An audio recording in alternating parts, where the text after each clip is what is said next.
Chapter 21. The Common Room. Anduin cut a piece of lamb chop and ate it slowly.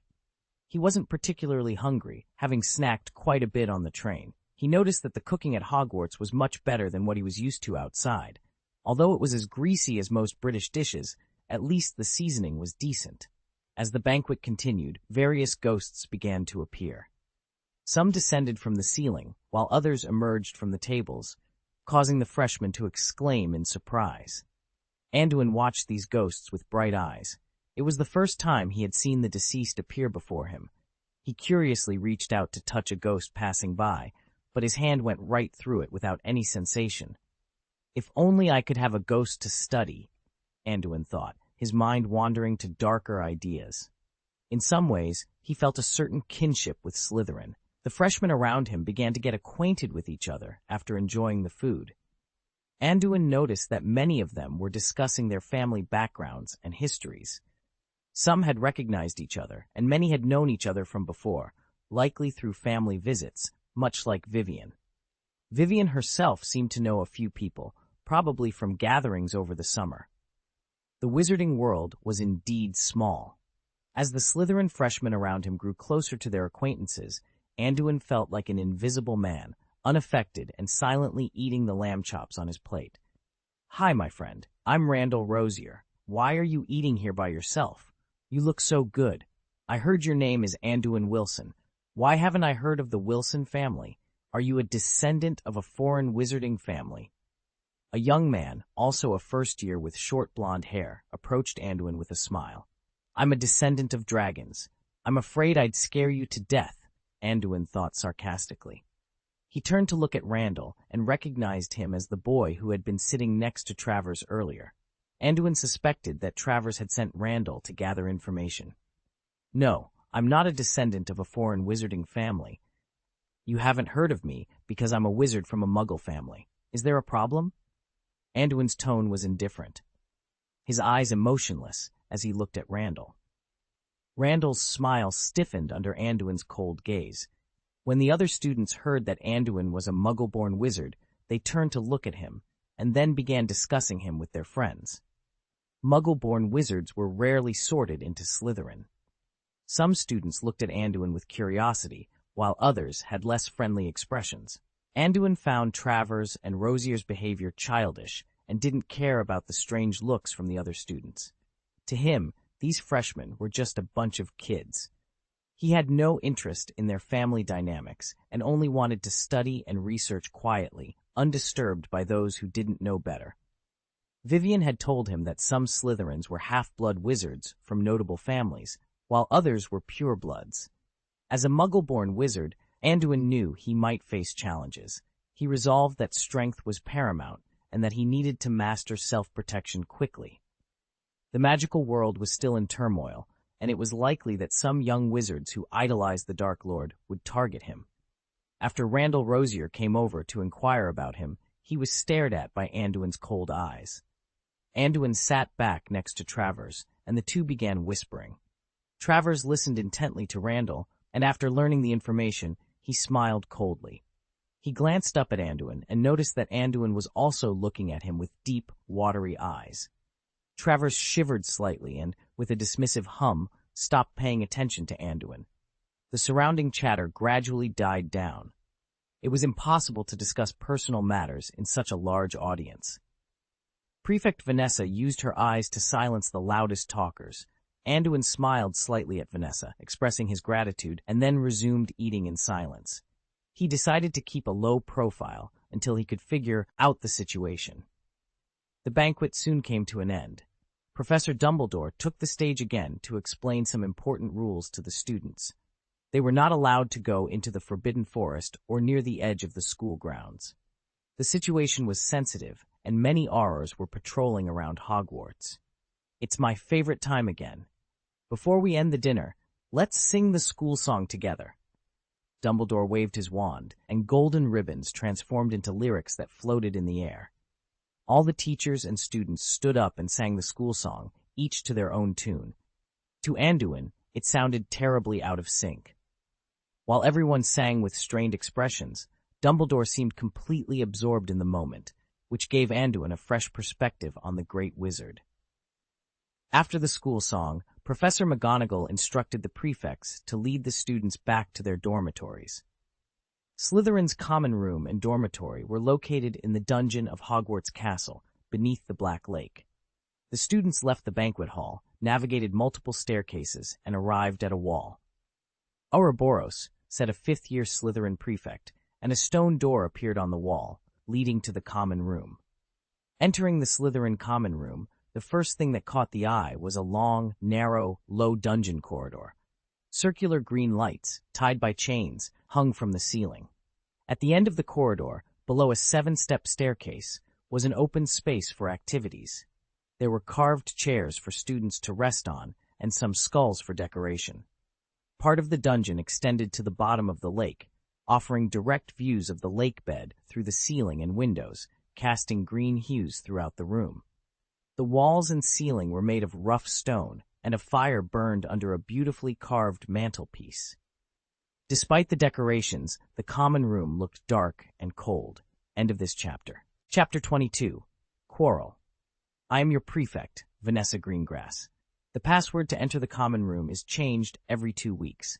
The current password is Ouroboros, and the new password will be announced on the notice board. Vanessa announced as she saw all the students enter, explaining Slytherin's rules to the freshmen.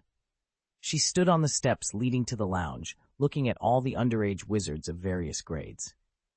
At Hogwarts, we are Slytherins. We do not reject ambition, but we are always calm, graceful, self-sufficient, and we advocate honor. I hope you can all defend the honor of our Slytherin house. Our house has not won the House Cup for several years. I hope you don't just fight with those Gryffindors every day, but spend more time on your studies and the honor of our house, Vanessa said calmly, addressing the students in the lounge.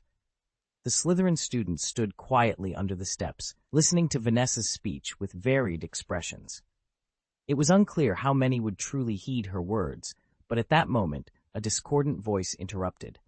We can't let those Gryffindor idiots walk all over us. Now is a good time for us to rise. Look at the magical world now. Everything is about to change. A tall blonde senior protested loudly to Vanessa. That's fifth-year prefect Raleigh Yaxley, who was just promoted to prefect this year. Vivian whispered to Anduin.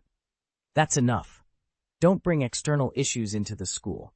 You came to Hogwarts to study, not to take sides. Vanessa scolded Raleigh sharply, not giving him a chance to finish his sentence. All right, everyone, you may go. Your luggage is in your rooms, and the class schedule has been placed on your desks. Your name is on the door of your room. Now head back to your rooms, Vanessa instructed, dismissing the crowd and not giving Raleigh more time to speak. We are born noble, and Slytherin has the responsibility to maintain the purity of the magical world. I heard that there are still Muggle-born wizards joining the house. Under your leadership, does Slytherin have any nobility left? Raleigh yelled at Vanessa angrily, venting his dissatisfaction. The younger students didn't dare to intervene and dispersed in small groups. Anduin, uninterested in Raleigh's ranting, left along the corridor by the lounge. It seemed there were different factions within Slytherin. The neutral faction, who didn't want to get involved in the Dark Lord's affairs, and the pure-blood faction, who believed in the Dark Lord's victory. Anduin pondered this as he walked, and eventually found his room. Since Slytherin dormitories were converted from dungeons, each cell served as a dormitory, allowing each student to have their own single room. From this perspective, Anduin was quite satisfied with being assigned to Slytherin. Entering his room, Anduin was greeted by a luxuriously decorated 4-poster bed surrounded by polished stone walls. 2 windows provided direct views of the lake bottom. The room was adorned with emerald and silver fabrics, and the desk and bedside table were lit by candles and oil lamps. Medieval tapestries depicting the famous adventures of Slytherin descendants hung on the walls. There is even a carpet. As far as decoration is concerned, there is nothing to complain about in this room, Anduin thought. Although he did not have a particularly strong sense of belonging to the house after entering Slytherin, he had no complaints about the room itself. Anduin unpacked his luggage, contemplating his future plans. After some thought, he devised a strategy. Next, I have to keep a low profile. Training and exercise must continue. Slytherins are good at keeping themselves safe. They can't rely on others, and they can't afford to be reckless, Anduin resolved. Anduin hoped that the pure-blooded wizards would not trouble him. Although the wizarding world was full of temptations, his primary focus was on ensuring his safety. He believed in prioritizing defense and building superior firepower. This military mindset made him view all unknowns as potent, potential dangers. Gradually, Anduin's eyes lost their previous humility and became firm and sharp. The next day, at 6 a.m, Anduin stretched. The class schedule at Hogwarts consisted of 2 consecutive classes from 9 to 11 in the morning, with a break in between, followed by lunch. After lunch, classes resumed at 1 p.m. with another 2 consecutive classes. Dinner was served in the Great Hall. After dinner, students returned to their common rooms to do homework or socialize, with senior students having a curfew extended until 9 p.m. Today was Tuesday. According to the schedule, there were 2 classes on spells in the morning and a history of magic class in the afternoon. Anduin dressed neatly, ready to explore the castle ahead of time, familiarize himself with the terrain and the location of the classrooms. He checked his wand, then opened the door and walked out. The common room was empty in the early morning. Through the ceiling, he could see a giant squid wandering in the lake. Anduin took the opportunity to quietly observe the entire common room. The craftsmanship of the common room was impressive, and the underwater scenery was breathtaking. After admiring the view, Anduin walked out of the Slytherin dormitory along the corridor. He spent more than 2 hours walking the entire route of the castle. The randomly moving stairs were confusing, so he used an obstacle spell to shape the magic stairs and jump directly to each floor. Hogwarts Castle had a huge main tower with a total of 8 floors, connected by moving stairs. The top floor housed the principal's office. A courtyard-like building connected several other towers. Most of the main tower and the courtyard building contained classrooms for various grades and subjects. The other towers connected to the main tower included the lounges for Ravenclaw and Gryffindor. A drawbridge in the courtyard building led to the astronomy tower. The other towers nearby were the Central Tower, the Black Tower, and the Bell Tower. These towers were linked by another high-rise courtyard building. The library could be reached through the corridor of this building. The central courtyard was in the middle of the building, and passing through the corridor led to the library and the central courtyard. There was a gate downstairs that led to several huge greenhouses. Bypassing the greenhouses and following the corridor to the bottom of the central tower, there were 2 bridges. One stone bridge connected to the courtyard on the other side of the main tower, and the other led to the entrance hall. End of this chapter. Chapter 23, The Curse Lesson. Anduin roughly circled the entire castle and returned to the auditorium from the entrance hall. By this time, a few people were already eating breakfast. Feeling hungry himself, Anduin decided to join them. Anduin, I thought you hadn't woken up yet. I waited for you in the common room this morning, Vivian said as she sat down. She had just entered and saw Anduin already seated, giving him a slightly resentful look. Sorry, I got up early. You don't have to wait for me in the mornings. I'm used to it, Anduin explained with a slightly apologetic expression. I won't wait for you in the future then. But what if you get lost in the morning? It's fortunate our lounge is directly above the auditorium. Otherwise, I might not have found my way in this huge castle, Vivian said, emphasizing each word. Don't worry, I've walked around the castle and found our classrooms. You can follow me later, Anduin said, quickly finishing his breakfast. As they chatted, a group of owls flew into the auditorium, dropping letters. Anduin received a few letters from Lily, Sirius, and Tom. They were mostly congratulatory messages for his admission. Sirius was eager to know which house Anduin had been sorted into, hoping it was Gryffindor. Anduin chuckled to himself, thinking how disappointed Sirius would be to learn he was in Slytherin. After reading the letters, Anduin and Vivian headed to the Charms classroom. Upon entering, Anduin noticed they were sharing the class with Gryffindor, which puzzled him given the historical conflict between Slytherin and Gryffindor. In the classroom, Anduin saw Charles wearing a Gryffindor uniform, already seated. They exchanged nods before Anduin found a seat on the other side. Soon, the bell rang for class. Professor Phileas Flitwick, the charms teacher, was short and rumored to be part goblin. He had to stand on a pile of books so the students could see him. Thus began Anduin's first class at Hogwarts. To Anduin, the material taught in the charms class seemed very basic. Only a dozen ordinary spells were covered in a year. In the first class, Professor Flitwick explained the basic principles of some spells, but did not delve into the actual casting, which disappointed Anduin. He had already mastered all the first-year spells. Anduin hardly paid attention during the lecture. Instead, he took out parchment and began replying to his friends' letters. His letter to Tom contained basic greetings and well wishes.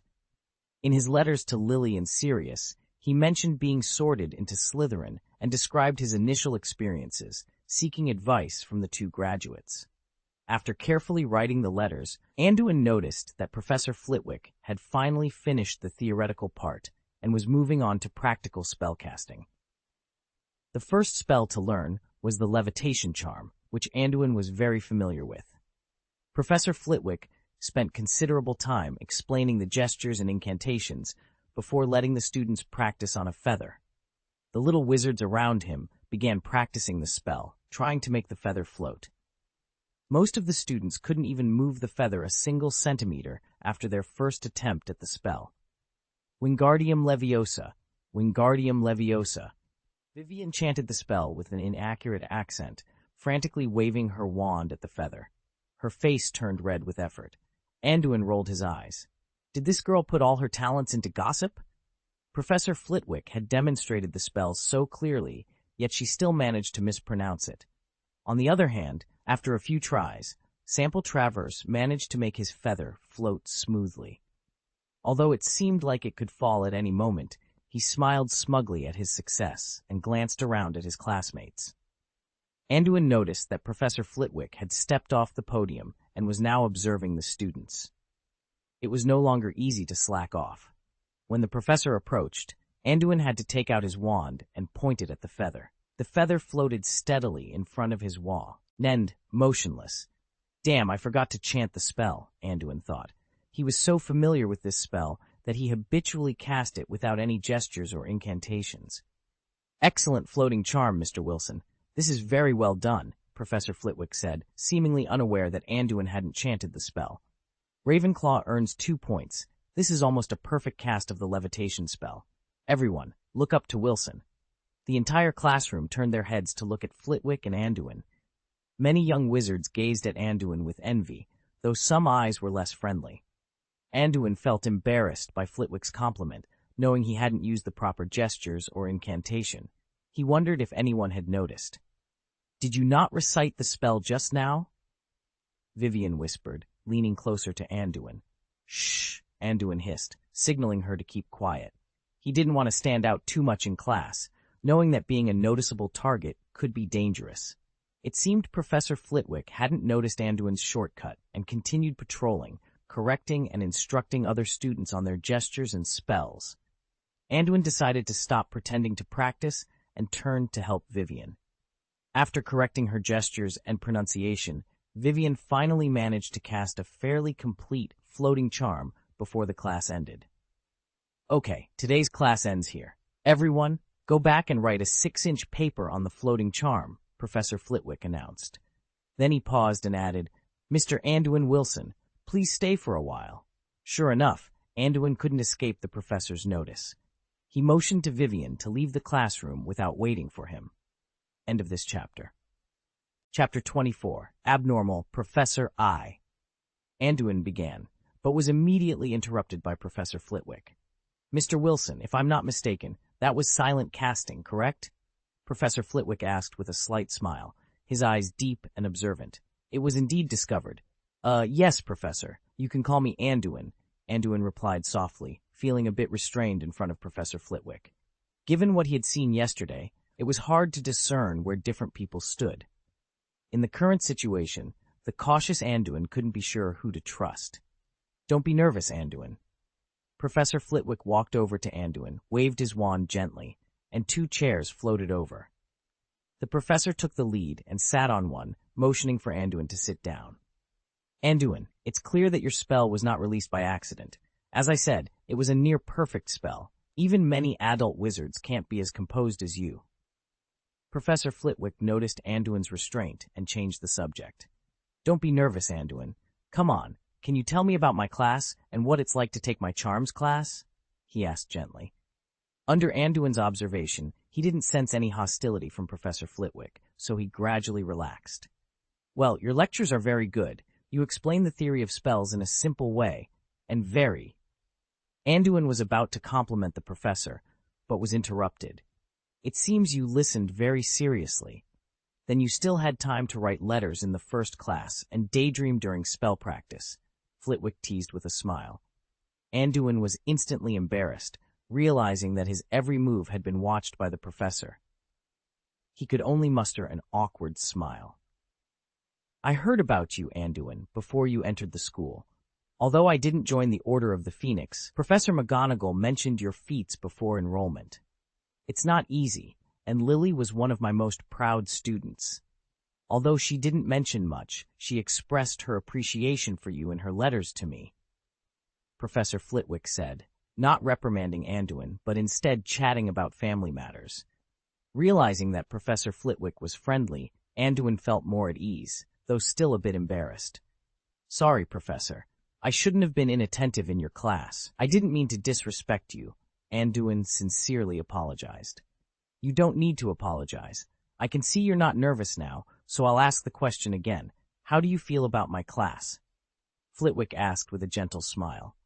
Actually, your class is really good, but to be honest, it's a little too simple for me. Anduin decided to tell the truth. I had pre-learned spell theory and most of the spells. I have actually mastered all the spells of the first grade. Professor Flitwick's eyes widened at Anduin's words. Sure enough, the moment I saw you cast a spell, I found that your level is far superior to other young wizards of the same age, Flitwick said, stroking his gray beard. Do you know why I pay so much attention to your spell level? Why? Because of my high level? Anduin couldn't say such shameless words, so he just shook his head. Because you're not normal, Flitwick said. Not normal? Is it abnormal to know too many spells? Is this professor really normal? Anduin wondered, not understanding what Professor Flitwick meant. Flitwick looked at Anduin and continued, Do you know why I say that? Anduin shook his head. That is actually related to the growth process of a wizard. After a newborn is born, it is impossible to see whether they have magical talent at first. It has to wait until the little wizard grows to a certain age, until the little... Professor Flitwick began his lecture.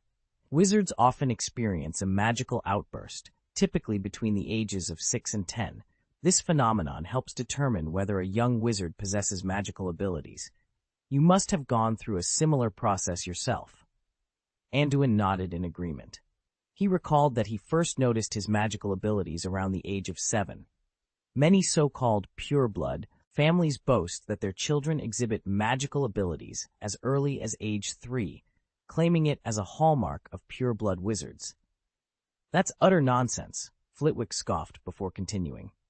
A magical outburst indicates a wizard's potential, but it doesn't mean they can immediately start casting spells. After such an outburst, a young wizard's body undergoes rapid physiological and magical growth, making it extremely difficult to control their magic. This is why Hogwarts admits students at the age of 11. The chaotic and surging magic within a young wizard is not something they can easily master. As they grow, their magic becomes more powerful and chaotic. Without proper learning and guidance, this magic can become dangerous to both the wizard and those around them. This guidance begins the moment you receive your wand, Flitwick explained, his tone that of a wise elder imparting crucial knowledge. A wand? Anduin suddenly remembered the changes in his magical abilities after acquiring his wand. Yes, the wand is a remarkable invention for wizards. It stabilizes and channels magical power. Once you have your first wand, the chaotic magic within you begins to stabilize, significantly reducing the dangers of spellcasting. In the era before wands, casting spells was perilous. The magic within a wizard could go haywire at any moment, and many ancient wizards perished due to their own uncontrolled magic, Flitwick said seriously. However, he continued, Wands also slightly diminish a young wizard's sensitivity to magic. Many young wizards can perform small tricks without a wand, but find it more challenging once they have one. This is why we require students to purchase wands before entering school. Even pure-blood families refrain from allowing their young wizards to use wands before school. Sensitivity to magic is a crucial measure of a wizard's ability. End of this chapter. Chapter 25. Magic Sensitivity. Similarly, spells and spellcasting movements are the same. Accurate movements and incantations can help wizards with reduced sensitivity master spells faster and easier. You must know that in the era of wizards without wands, silent and wandless spellcasting was the norm, Flitwick explained, clearing his throat as his mouth grew dry from speaking so much. Anduin recalled his years of self-training and penance, which not only made his magical power stronger than others, but also seemed to have heightened his magical sensitivity beyond that of normal people. Yes, as you can see, almost all young wizards today have a very difficult time casting spells. That's because their sense of magic has decreased. Compared to the occasional little tricks they could perform in the past, this has actually formed a perception gap. Learning spells at the beginning is very important. If not done properly, it can make young wizards feel that casting spells is increasingly difficult, leading to pessimism. Emotions are also crucial for spellcasting, Flitwick continued. Some gifted wizards can indeed learn one or two spells quickly after they first acquire a wand, but that also requires a gradual process. Sensitivity to magic will gradually increase until the wizard is in their 30s, making it easier and simpler to learn and cast spells. So, if you can only use a few spells proficiently, it doesn't matter. But when you say that you have mastered all the spells in your first school year and can perform silent casting steadily and proficiently, it proves that you are very unusual. Can you tell me about this, Anduin? This is very important for academic research on the development of wizard spells. I hope you can understand my curiosity, Professor Flitwick asked sincerely. He knew it was rude to explore someone else's secrets so casually, but his love for spells made him ask Anduin anyway. Despite his age, he still had a strong desire for knowledge about the unknown. Anduin thought for a moment and felt that Professor Flitwick was very sincere. The professor had explained so much about spells, solving many doubts Anduin had always had. It wasn't a big secret for him to share. Thank you, Professor Flitwick. In fact, why I was able to cast spells silently so early may not be as complicated as you think. It is actually related to my childhood experience, Anduin began, believing that Professor Flitwick was trustworthy. You may not know that I am actually an orphan. My experience in the orphanage taught me to live an independent life very early. When I was about 7 years old, I noticed some abnormal phenomena around me. It should be the magic riot you mentioned. Sometimes, objects around me would suddenly fly into the air, Anduin explained, confirming with Flitwick as he spoke. Professor Flitwick nodded. I was terrified at the time, but I was in the Muggle world, and no one could tell me what it meant.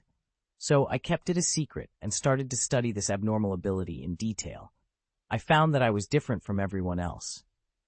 At the time, I actually thought I had superpowers in Muggle parlance. I was nervous and excited, so I started to explore this unusual force within me. I began to learn how to control it. It was difficult at first, but curiosity gave me a lot of patience. Thinking back, sometimes I even feel a little weird. I would stare at a cup for an entire day, trying to mobilize the ability within me. I mean magic, though I didn't have the concept of magic at that time, Anduin said, his eyes seeming to see his younger self again.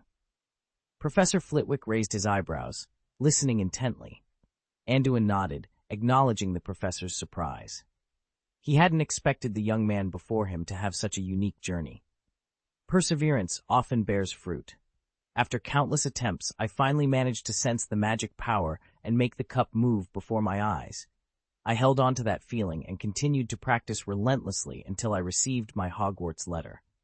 Flitwick's eyes widened in astonishment as Anduin gently waved his hand, causing the books in front of him to float silently into the air. My word, this is wandless silent casting, Flitwick exclaimed, his eyes gleaming with admiration. Anduin continued, Over the years, my control over magic has become more refined. I deepened my mastery through weight training and extended practice sessions. I believe this continuous training has made me more sensitive to magic. Later, I received my Hogwarts acceptance letter, and Professor McGonagall took me to buy my first wand. I was incredibly curious about the magical world and eager to learn. Initially, as you mentioned, my sensitivity to magic decreased when using the wand. Casting spells, especially the levitation charm, became smoother and more stable. However, without the wand or incantation, I did experience some discomfort. But perhaps due to my years of training, I gradually became more adept at controlling magic. After extensive practice, I was able to levitate objects without a wand. Anduin shared what he could with Professor Flitwick, omitting the details about his martial arts and meditation practices, as they were difficult to explain. I've learned other spells and feel quite comfortable with them, but the levitation charm is the only one I can cast silently and without a wand. In truth, he could also cast a shield charm, but he chose not to reveal that. Professor Flitwick listened to Anduin's story, finding it both incredible and logical. There were no shortcuts, only hard work. He couldn't help but feel a sense of admiration for the young wizard. "Oh, Anduin, you were born to be a Ravenclaw. How did the Sorting Hat place you in Slytherin?" Professor Flitwick sighed regretfully. Because the Sorting Hat is a sly one, Anduin thought to himself with a smirk. End of this chapter. Chapter 26, Advanced Textbooks. My God, your experience has opened my eyes and made me realize that there are no shortcuts on the path of magic. Hard practice will definitely pay off, Professor Flitwick exclaimed, nearly jumping with excitement. After listening to Anduin's experience, he became even more determined to study magic. I also agree with this point of view, Professor Flitwick. In fact, I am not satisfied with myself now. I sincerely hope that I can receive more teaching from you. I have already mastered the content of the first academic year and hope to go further, Anduin said, seizing the opportunity to gain some benefits from the professor's enthusiasm. Well, indeed, I won't tell you not to be too ambitious. The endless thirst for knowledge is the most powerful driving force for wizards. Professor Flitwick nodded in approval and continued. If you want to learn some advanced spell knowledge, you can go to the senior spell classroom. There are many old books left by former students in the bookcase. Additionally, I will write a book list that suits you. You can borrow these books from the library. If you have any questions while learning the spells, you can come to me, and I will answer them personally. After a moment of thought, Professor Flitwick added, I want to invite you to join my Magic Spell Learning Club. Although I have never invited a first-year student before, you can listen in initially. I believe you should be able to keep up. You must know that Lily was also very good in my Curse Learning Club back then. Flitwick, perhaps too excited, seemed almost eager to train Anduin as if he were a student of his own house. Thank you very much, Professor Flitwick, for your recognition and appreciation, Anduin said, bowing slightly to the professor in sincere gratitude. Come on, Anduin. Keep persevering and working hard. Your future is limitless. Flitwick sighed as he looked at the little wizard who was taller than him. Anduin ended the conversation with Professor Flitwick, looked at the book list and club invitation letter given by the professor, and left the charms classroom full of joy. It was unimaginable to have such a harvest on the first day of school. First, as Professor Flitwick said, go to the senior classroom to search for some advanced textbooks. After all, you need to take one step at a time. You can't be too eager for quick success, Anduin thought to himself. He then went to the auditorium for a casual lunch before beginning to wander through various senior classrooms. Alohomora, Anduin cast a lock-picking spell on a 5th grade spell classroom. He scoured classrooms of multiple grades and learned a lot, finding some old textbooks in the lockers of each classroom. Some were incomplete, and Anduin even saw half-burned textbooks. After choosing some roughly complete books, Anduin read through their contents. Some textbooks were missing a few pages, likely torn off by naughty little wizards to make paper planes. However, the complete textbooks were different. Some were densely packed with notes. Anduin found many of these notes to be quite insightful, which was undoubtedly more valuable than a blank textbook. He searched for valuable textbooks in the remaining 7th-grade classrooms. Why 7 textbooks? Because 2 of the 6th-grade textbooks had very rich notes, all different but very valuable to Anduin. He even found Lily Evans's textbook on spells in the 5th-grade classroom, which recorded a lot of Lily's understanding of spells. Most importantly, Anduin found many records about protective magic in it. Perhaps Lily already had the idea of an amulet at this time. This made Anduin regard the book as a treasure. After putting away all the books, he realized the immense value of his findings. As the afternoon class approached, Anduin grabbed his book and headed to the History of Magic classroom. He had noticed that at Hogwarts, each course had a unique classroom arrangement. For instance, charms, potions, transfiguration, and defense against the dark arts each had their own dedicated classrooms. Herbology was taught in the greenhouse, and astronomy took place in the astronomy tower. Initially, Anduin assumed that History of Magic would have a separate classroom for each grade, but he soon discovered there was only one classroom for all grades. The reason became clear when he learned about Professor Cuthbert Binns, the ghost who taught History of Magic. It is said that many years ago, Professor Binns dozed off in front of the fire in the faculty lounge. When he woke up and rushed to class, he forgot to bring his body. He died that night, but this little problem didn't stop him from continuing to teach. Rumor has it he didn't even notice he was dead, Vivian explained to Anduin, recounting the tale she had heard. Anduin found the story quite plausible as he observed the ghostly professor lecturing on the history of the modern wizarding world. It seems that after becoming a ghost, one's memory doesn't just stay in the past. The history Professor Binns is explaining now obviously happened after his death, Anduin mused. However, Anduin's interest in the class waned quickly. Professor Binns' monotonous lectures were so dull that nearly all the students were on the verge of falling asleep. Vivian, on the other hand, listened attentively, full of energy. Taking advantage of the situation, Anduin decided to indulge in some personal study. He opened a 2nd-year textbook he had recently found and began reading it with great interest. Earlier, he had visited the library to find Mrs. Pintz and borrowed all 6 books on the list Professor Flitwick had given him. He also brought back 7 old textbooks to his room. Anduin preferred the senior grade textbooks, as mastering the basics through compulsory content provided a more solid foundation. He discovered that the textbooks for grades 3 to 6 were rich in both quality and quantity. The content was profound, even though the amount was relatively small. It was said that by the 7th grade, students could choose to graduate early or practice for the ultimate wizarding exam, and much of the textbook content was related to this exam, including lessons on apparition. 2 days passed, and Anduin spent most of his time outside of class diligently learning new spells and practicing magic. End of this chapter. Chapter 27, The Spell Club Tonight. Anduin was getting dressed and ready to go out. He had to attend Professor Flitwick's Charms Club. Following the address on Professor Flitwick's invitation letter, Anduin arrived at a mural on the 8th floor of the main tower.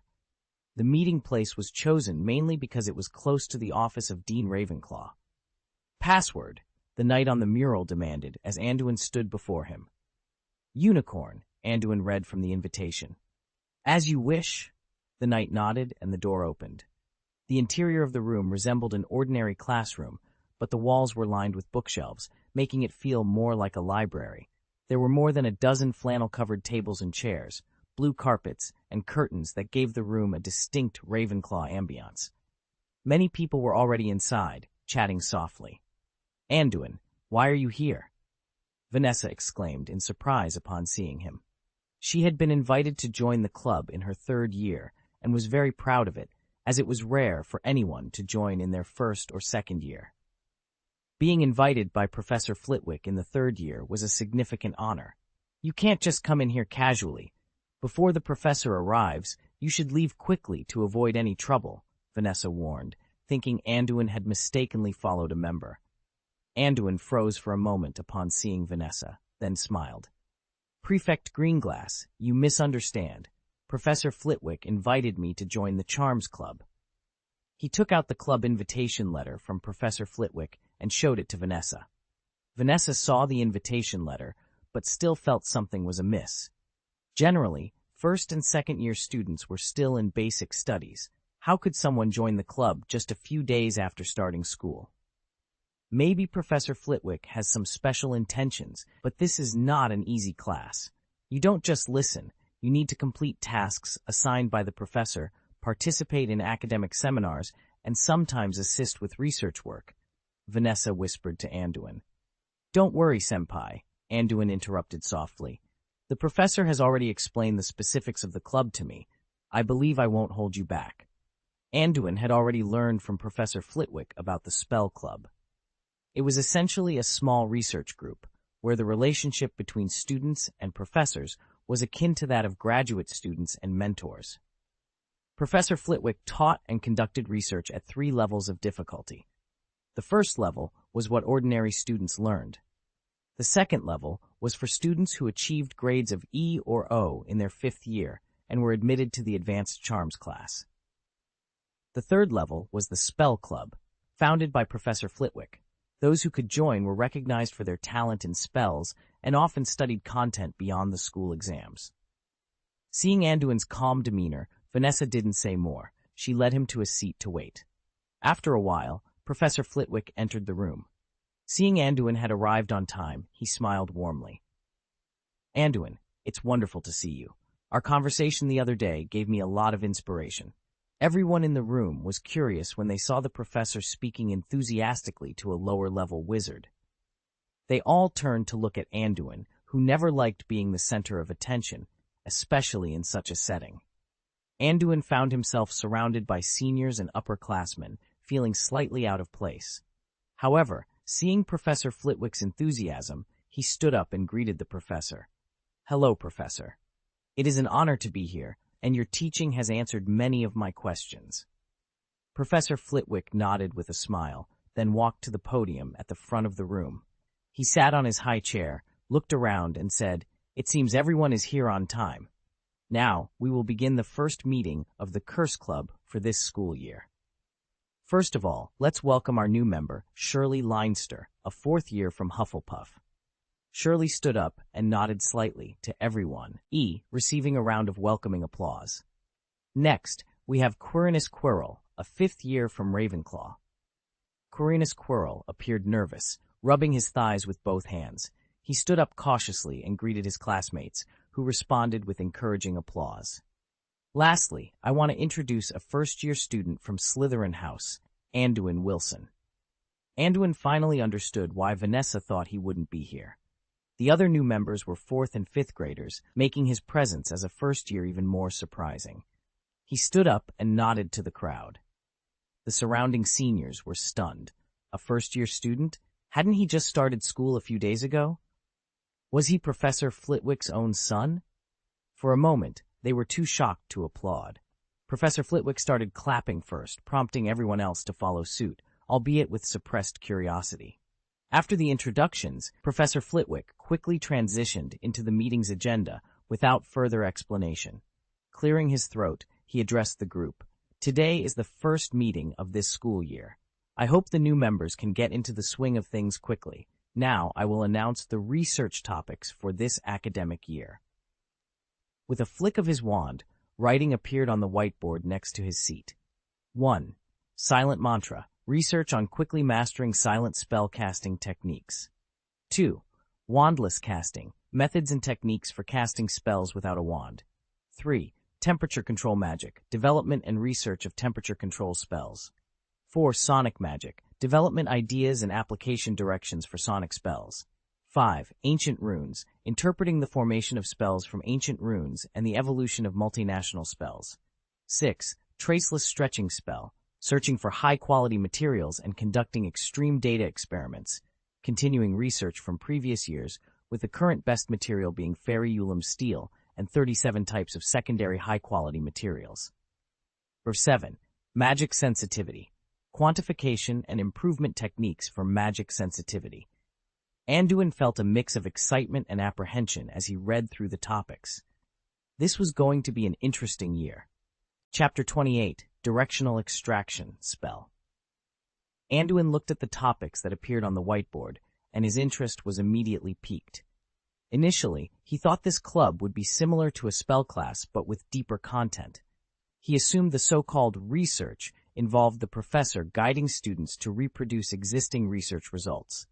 However, it turned out to be more like a research institute, directly expanding research on unknown topics. One of the research topics, the seventh one, was about how magic sensitivity could affect the magical world. Magic sensitivity? Can such an abstract concept be studied? Vanessa frowned suspiciously at the newly emerging research topic. She had no intention of choosing such a topic to study. Anduin understood why the professor was interested in the subject, but he wouldn't reveal it to others.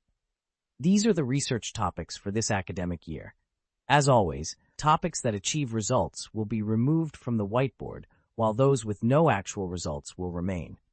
If there are new research directions, I will add them. Now, everyone can start choosing your research direction. You must choose at least one, but you can undertake multiple studies. Search for information yourself and report your research results once a week, Professor Flitwick said, efficiently assigning tasks to everyone, a stark contrast to his patience in the first-year classroom. The surrounding young wizards took out parchment and began to record the topics they were interested in. Anduin did the same, but he recorded all of them, planning to screen them later. He noticed that Professor Flitwick asked everyone to conduct independent research. In Anduin's view, such an arrangement was too inefficient. If it were up to him, he would divide the research group according to the research topic, making it much faster to break through the research topic as a unit. However, as a first-year student unfamiliar with the environment, he decided not to make a big deal out of it. Okay, everyone must have made their records. Among them, Studies 1, 2, 5, and 6 are long-term studies and have been carried out for many years. It may be difficult to achieve breakthrough results, but they can enrich the material library. Items 3, 4, and 7 are new topics this year, especially the 7th item, which is an inspiration I recently obtained. I hope everyone can make breakthroughs in related directions, Professor Flitwick said, glancing at Anduin consciously or unconsciously before continuing. This year's topic selection work is done for now. Next, let's congratulate Vanessa Greengrass on her successful publication in the journal Century Charms. As far as I know, her article has been appreciated by many scholars, Professor Flitwick announced, looking at Vanessa with joy. Everyone gave her warm applause. Century Charms is currently the most well-known wizarding academic journal in the magical world, alongside Transfiguration Today for Transfiguration and Variety Potions for Potions. Having an article published in it is a very rare achievement. Everyone around cast envious eyes on Vanessa. She stood up with red cheeks and nodded to everyone and the professor. Anduin didn't expect his senior sister to be an academic expert. It was also the first time he heard about the academic publication Century Charms, and he wondered if he should subscribe to it. Okay, let's learn together this multifunctional application of the extraction spell. In the description of this paper, Vanessa combines the extraction spell with alchemical props that have applied the traceless stretching spell. This combination can realize large-scale engineering operations and also has the skills to accurately use the extraction spell to target objects, Professor Flitwick explained. Professor Flitwick began by explaining the potential of the extraction spell, which could even influence weather patterns when cast on a large scale. He then pulled down a screen behind him, similar to a slide projection screen, and used magic to display the content NS of a thesis. He meticulously analyzed the skills and application prospects of the spell, with Vanessa providing auxiliary explanations.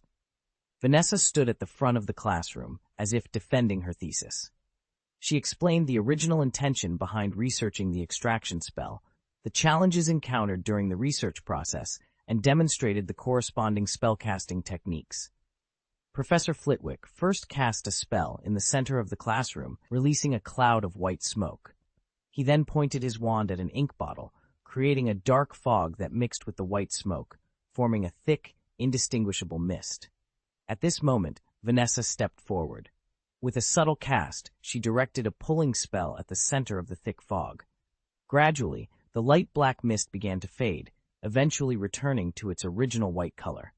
A cloud of jet-black ink floated at the tip of Vanessa's wand, having been successfully extracted from the mist. Vanessa, a bit shy but proud, completed the operation to warm applause from the audience. Anduin, impressed by her excellent spellcasting, joined in the applause. He hadn't expected Vanessa to possess such remarkable skills. This directional extraction technique, which could affect ink turned into smoke, would certainly be easier to apply to larger objects. That was an excellent performance, Vanessa. Truly impressive. Anduin congratulated her sincerely. Vanessa, with a touch of pride, replied, "Thank you, Anduin. Study hard, and I believe you can catch up with me one day." Anduin smiled noncommittally. He couldn't deny the value and promise of this spellcasting skill. He immediately thought of several applications, such as using it like a pump for engineering operations or in medical surgery to extract foreign bodies. The spell could also be formidable in combat. If one could extract an opponent's blood or bones during a fight, it would be devastating. During the free study time that followed, Anduin focused intently on the screen, learning the extraction spell and the directional extraction technique developed by Vanessa. However, he soon dismissed his earlier idea of using the spell in combat. His research revealed that the extraction spell was more practical for use on inanimate objects and non-living organisms. Casting it on a living being, like a human, would require the target to be immobilized. Otherwise, any movement would interrupt the spell. Please recommend and favorite. Thank you all. End of this chapter. Chapter 29. The Potions Class. Unfortunately, the idea of pulling the enemy's flesh and blood away seemed a bit naive. However, after a while, Anduin had a new idea. The fact that you can't directly cast spells on the human body in battle does not mean that the spell is useless. If you cast a spell on the ground on which the enemy is standing and remove the soil from beneath their feet, it can affect their balance and create a trap that hinders their movements. Perhaps it could work like that. Anduin looked at Vanessa's thesis and fell into deep contemplation, completely immersed in the ocean of scholarship. To a certain extent, Anduin is a pure scholar, although his research direction often deviates towards combat tactics. His many years of military career in his previous life and his identity as a warrior made him instinctively consider whether something could be used as a weapon or had tactical and strategic significance. Professor Flitwick looked at Anduin, who was thinking seriously, and smiled with relief. Students who study hard always win the favor of their professors. Time passed quickly, and the club meeting came to an end. All the students left the room in an orderly manner. Anduin followed Vanessa back to the Slytherin common room. The curfew for seniors could be delayed until 9 o'clock in the evening, but a junior wizard like Anduin was not allowed to roam the castle after 8 o'clock. Vanessa kindly escorted him all the way to avoid being caught by Filch. Today's trip to the spell club had been very rewarding for Anduin. After returning to the dormitory, he continued studying the content of the extraction spell. The extraction spell is a spell that can only be learned after the 4th grade. Mastering it in advance, along with practical spellcasting skills, made him feel particularly satisfied. The next day in potions class. Perfect. Very good. I didn't expect that Anduin and Vivian would be able to make a qualified sedative on their first attempt, praised potions professor Horace Slughorn as he examined the potion brewed by Anduin's group.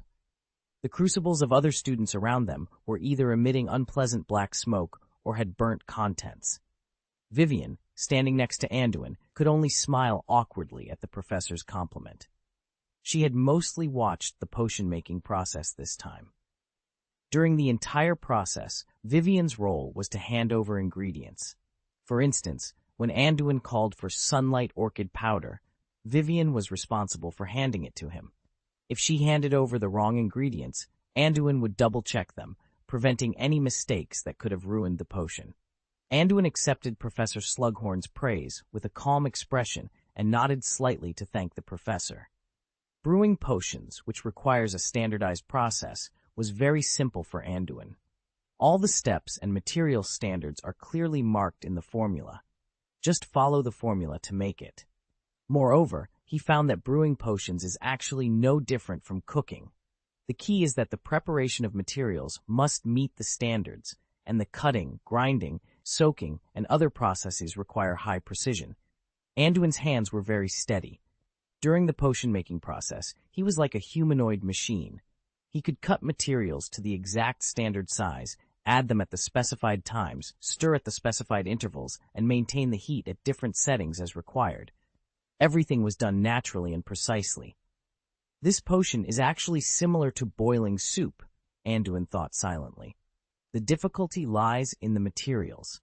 The same material can vary in quality, just like raisins. Some are very dry, while others still retain some moisture.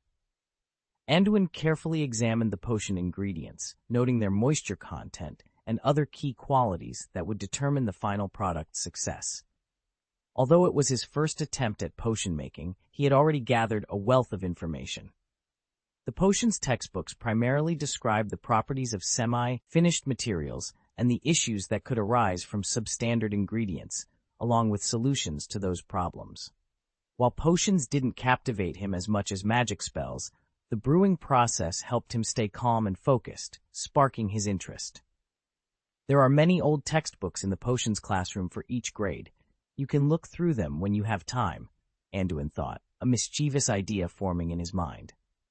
Recently, he had been exploring the senior classrooms for defense against the dark arts and transfiguration, collecting numerous old textbooks. Damn, it's just boiling a pot of potion. What's the big deal? Travers grumbled as he stirred a bubbling black concoction with a stick. It was clear he had already ruined the potion. He turned to Randall Rosier, speaking ill of Anduin. Okay, Travers, that guy won't last long, but let's not cause trouble now. Vanessa is still watching, Randall said, glancing helplessly at the foul-smelling pot and whispering to Travers. Vanessa, that goddamn woman has abandoned the nobility of Slytherin, Travers complained bitterly. Anduin, better not get in our way, or I won't let him off. Ignoring Anduin, Travers turned his attention to the distant Gryffindor house, where Charles was also struggling with his potion, hurriedly wiping the overflowing concoction with his partner. My father and the others always complain that the McKinnon family gets in our way. I heard Charles' aunt has joined the Order of the Phoenix. Despite being a pure-blood family, they still protect those lowly Muggle wizards. Even after one of their family members was punished, they remain unrepentant. Our patience has its limits, Travers sneered at Rosier. Are you crazy? Don't talk about this here, Rosier warned nervously, glancing around. What are you afraid of? Dumbledore is too old to stop us. When the Dark Lord defeats Dumbledore and takes over the Ministry of Magic, the future will belong to our pure-blood families. We'll deal with that McKinnon idiot soon enough, Travers said grimly. Rosier looked around to ensure no one was listening and asked in a low voice, What are you planning? I heard Senior Yaxley is preparing something. Shh! Not here. We'll talk later, Travers snapped, glaring at Rosier. You started it. Rosier muttered softly, glancing at Travers with innocent eyes. End of this chapter. Chapter 30. Planning. On Anduin's side, Professor Slughorn prepared several glass potion bottles for him, allowing Anduin to take his finished product away. He also encouraged Anduin by adding 10 points to Slytherin. After all, professors tend to be somewhat partial to their own house students. After class, Anduin carried 5 bottles of tranquilizers and took out 2 bottles to give to Vivian. After all, they had completed the potions together. But don't, Anduin. These potions are all your credit. I feel like I didn't help much, Vivian said, embarrassed to accept them. Then take at least 1 bottle. After all, you are my partner, and in today's potions class, I didn't give you a chance to manipulate the potion yourself, Anduin insisted, stubbornly handing a bottle to Vivian and casually finding a reason to comfort her. Ha! You really know how to talk, Vivian replied sarcastically, listening to Anduin's unconvincing way of comforting her. By the way, the weekend is coming up. Can you lend me your mahjong game? I have a few friends among the girls, and I think we could play during the weekend. Vivian said, rubbing her right hand with her fingers in a gesture of drawing a card, looking at Anduin with a smile. This girl, how does she learn so quickly? Anduin thought, glancing at Vivian speechlessly.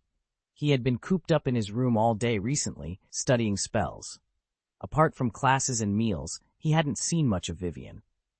After returning to the common room, Anduin dug out the box of mahjong tiles he hadn't touched in a long time, handed it to Vivian, and returned to his room to continue his spell studies. Reflecting on the first week of school, Anduin noted that the defense against the dark arts professor was quite unremarkable. The old man was like a dry bone, teaching strictly by the textbook with no practical content.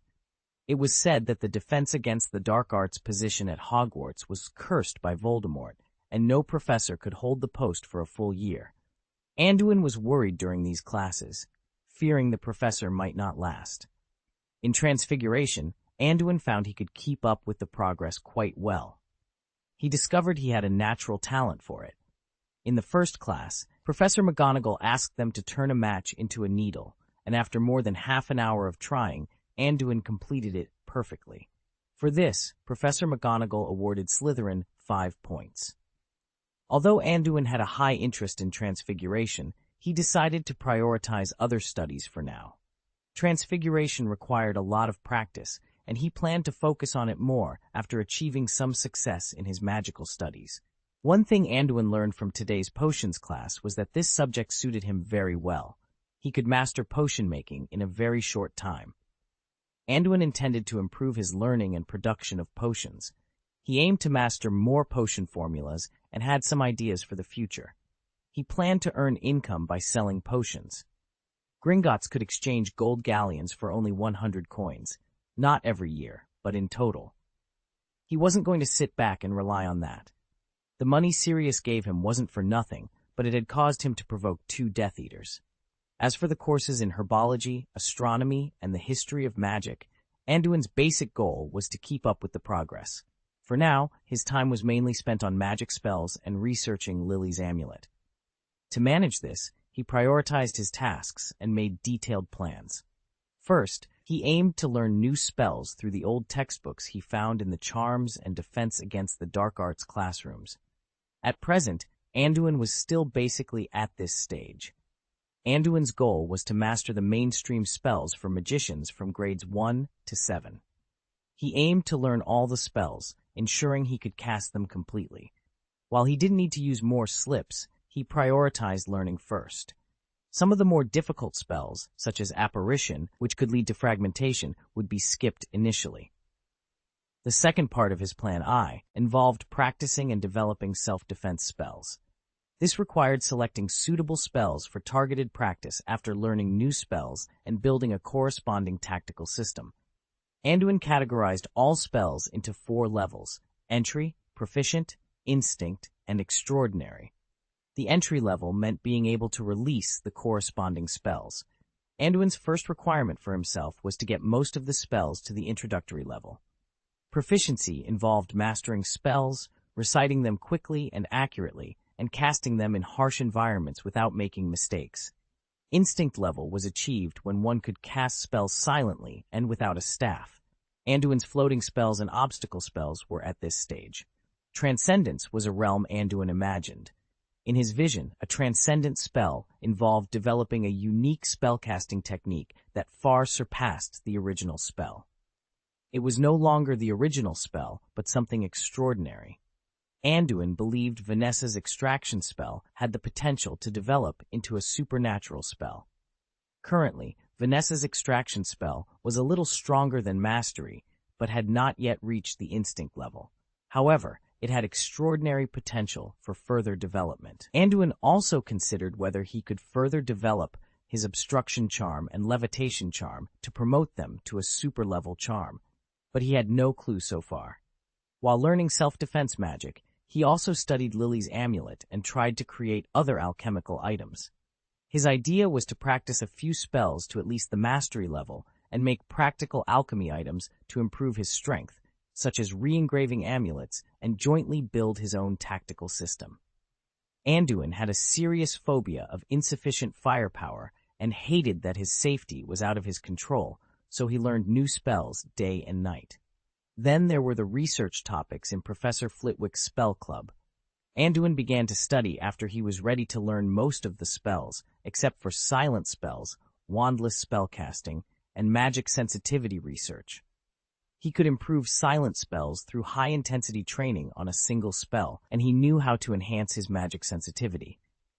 Anduin concluded that three main elements were related to magic power and spells: magic power reserve, magic strength, and magic sensitivity. End of this chapter. Chapter 31, The Half-Blood Prince. In Anduin's opinion, a wizard's magical power reserve is closely related to their physiological growth, meaning it can improve with age. Physical exercise and the consumption of certain magical creature ingredients can also enhance this effect. He recalled eating dragon liver from Hagrid, which made him feel a significant increase in his magical power. This reminded Anduin that he had almost forgotten about the potential benefits he could still gain from Hagrid. The strength of magic is greatly influenced by willpower and emotions. This is well documented in spellcasting textbooks.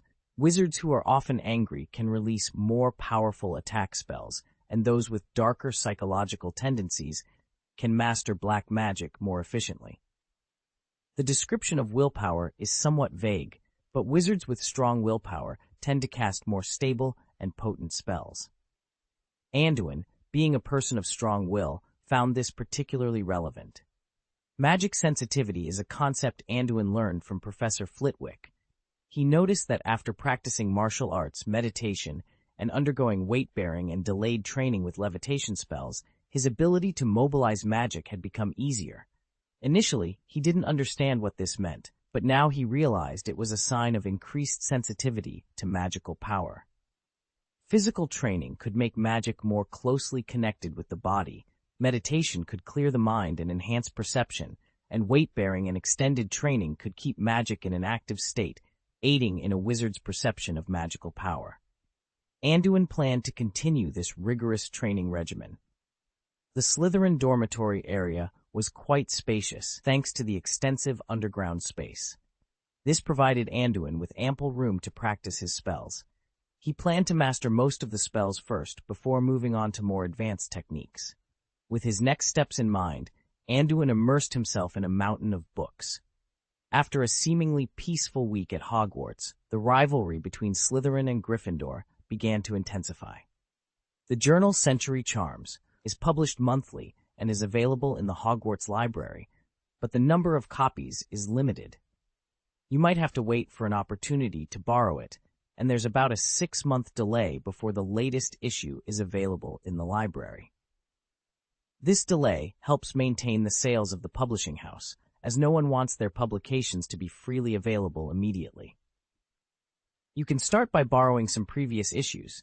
They contain excellent content. I also contribute to the editing and review work for this magazine, Professor Flitwick explained to Anduin after a charms class, half a month later. Thank you, Professor. But what if I want to subscribe directly to Century Charms? Anduin asked, not wanting to wait 6 months and risk the library's single copy being unavailable. If you're interested in subscribing, that's certainly possible. A 1-year subscription to Century Charms costs 24 gold galleons, which isn't cheap. If you decide to subscribe, give me the money, and I can help you send a subscription letter to the publishing house, Flitwick replied, pleased with Anduin's eagerness for knowledge. Anduin was taken aback. The daily profit he subscribed to cost only 5 newts per day. The price of the spell journal was higher than he had expected, 24 gold galleons a year, or 2 gold galleons per issue. This was comparable to the cost of many magical textbooks. The price was a bit steep for Anduin, but after some contemplation and a bit of reluctance, he made up his mind. Professor, please help me subscribe for 1 year, and if possible, get me the past 6 months' issues of the magazine, Anduin requested, no longer hesitating. He handed over the payment to Professor Flitwick. After parting with 36 galleons, Anduin felt a significant dent in his savings. I can't keep going like this. I need to find a way to earn some money and start preparing for my potion plans in advance, he resolved. Bidden, farewell to Professor Flitwick, Anduin decided not to return to the auditorium for dinner. Instead, he headed towards the potions classroom. He believed that with some diligent study, he could quickly master several potion formulas. Although searching for old textbooks wasn't the most ethical approach, it was a necessary one. Professor Flitwick had agreed to let him borrow some old textbooks from the Charms classroom for self-study. However, Anduin had not communicated with the professors of Transfiguration and Defense Against the Dark Arts before searching their classrooms, which made him feel a bit guilty. As for Professor Slughorn, the head of Slytherin, Anduin never dared to search his classroom without permission. But now, with his mind made up, he couldn't afford to hesitate. He decided to head to the Senior Potions classroom. After a short while, Anduin slipped into the 6th grade Potions classroom. He had already visited the 2nd to 5th grade classrooms, where he had found some potions textbooks. In the 4th grade classroom, he had even discovered a potion formula for Veritaserum, hidden between the pages of a dusty, tattered textbook. Using an unlocking spell, Anduin opened a locker door and found several old 6th grade textbooks inside. The textbooks at Hogwarts hadn't changed for many years, so he recognized them as Libacious Borrage's Advanced Potion Making. Without hesitation, Anduin began to sift through the books. One of the old textbooks, with a slightly worn cover, caught his eye. It was filled with dense notes. Anduin had only seen such detailed annotations in Lily's 5th grade Charms textbook. Overjoyed, he realized he had struck gold. Searching for old textbooks was like a lottery. The same books could have vastly different values. After a quick perusal, Anduin confirmed the textbook's worth. He turned to the first page to see who it belonged to, intending to thank the owner later. Half-Blood Prince, he read, finding the self-proclaimed title amusing. It reminded him of the early days of QQ, where many people had grandiose screen names like Prince of So-and-so. Reflecting on the past, Anduin quickly stashed the annotated potions textbook and left the classroom, eager to delve into its secrets. Chapter 32, The Beginning of the Conflict. After thoroughly searching through the entire 7th grade potions textbook, Anduin walked back in high spirits. He estimated that he could master the basic spells and Defense Against the Dark Arts spells for grades 1 to 7 within about a week. Concurrently, he planned to start studying potions while practicing self-defense spells, allowing him to prioritize his potion business sooner. As Anduin made his way to the auditorium, he passed a classroom on the 3rd floor and suddenly heard a rustling sound. His keen senses alerted him to the presence of people in the surrounding classrooms. Is someone scavenging like me? He wondered. But then he realized, no, this is the first-year Defense Against the Dark Arts classroom. Curiosity got the better of him. He cast a whispering spell on himself and slowly approached the classroom door. The door was locked, and opening it directly would certainly cause a commotion. His goal was merely to identify who was inside, not to create trouble. Undeterred, Anduin raised his wand to his ear and cast a listening spell, a technique he had learned at the last spell club meeting. This spell, discovered by a Ravenclaw senior named Quirrell, could amplify hearing several times. However, it had a side effect. The amplified noise could be overwhelming, and a sudden loud sound could potentially cause fainting. After a few seconds of acclimatizing to the heightened noise, Anduin pressed his ear against the classroom door. He could hear intermittent snippets of conversation. Tomorrow night, Charles, you, ha-ha, idiot, want him to look good. The voices were not loud, and the ambient sounds made it difficult to catch everything clearly. After a couple of minutes, Anduin lifted the spell, feeling slightly dizzy. Despite the incomplete information, he deduced that there were about 5 or 6 people in the room. He recognized Travers's voice, but couldn't identify the others, who didn't sound like students from his grade. It seemed they were planning something against Charles or Gryffindor for the following night. It's unlikely that a group of students from different grades would conspire specifically against a lower grader, Anduin thought. Is a small war at Hogwarts about to start? Is Slytherin planning to strike first? With the headmaster frequently absent, it seems they want to seize the opportunity to cause trouble. Anduin pieced together the situation, but decided it wasn't his place to interfere in inter-house conflicts. However, since they mentioned Charles, his friend, Anduin resolved to warn him at the earliest opportunity. With that in mind, Anduin hurried to the auditorium. By the time he arrived, the meal had already started. He sat down at the long Slytherin table and glanced around. Noticing the absence of several active members of the pureblood families, he understood the reason behind it. He then looked over at the Gryffindor table, where Charles was happily interacting with his classmates. Anduin nodded silently, formulating a plan, and then quickly ate his meal. The food was average and quite greasy, but he made sure to fill himself up. After a while, Anduin observed that several Slytherin students had returned to the auditorium, acting as if nothing had happened. They sat down and began eating slowly, blending seamlessly into the routine of the evening. After a while, Anduin noticed that Charles and several of his classmates had finished their meals and were starting to pack up, preparing to leave. Seizing the opportunity, Anduin quickly gathered his belongings and exited the auditorium ahead of them. He waited at the corner by the door, anticipating their departure. Sure enough, Charles and his group soon emerged from the auditorium. "Charles!" Anduin called softly. When Charles turned to look, Anduin waved gently. Although puzzled, Charles recognized Anduin and told his friends to go ahead without him. He then walked over to Anduin. Anduin watched as Charles approached, then grabbed his arm and pulled him into a nearby corner. "What's going on, Anduin? Why the secrecy?" Charles asked, clearly confused. "I need to talk to you about something important. Do you have any plans for tomorrow night?"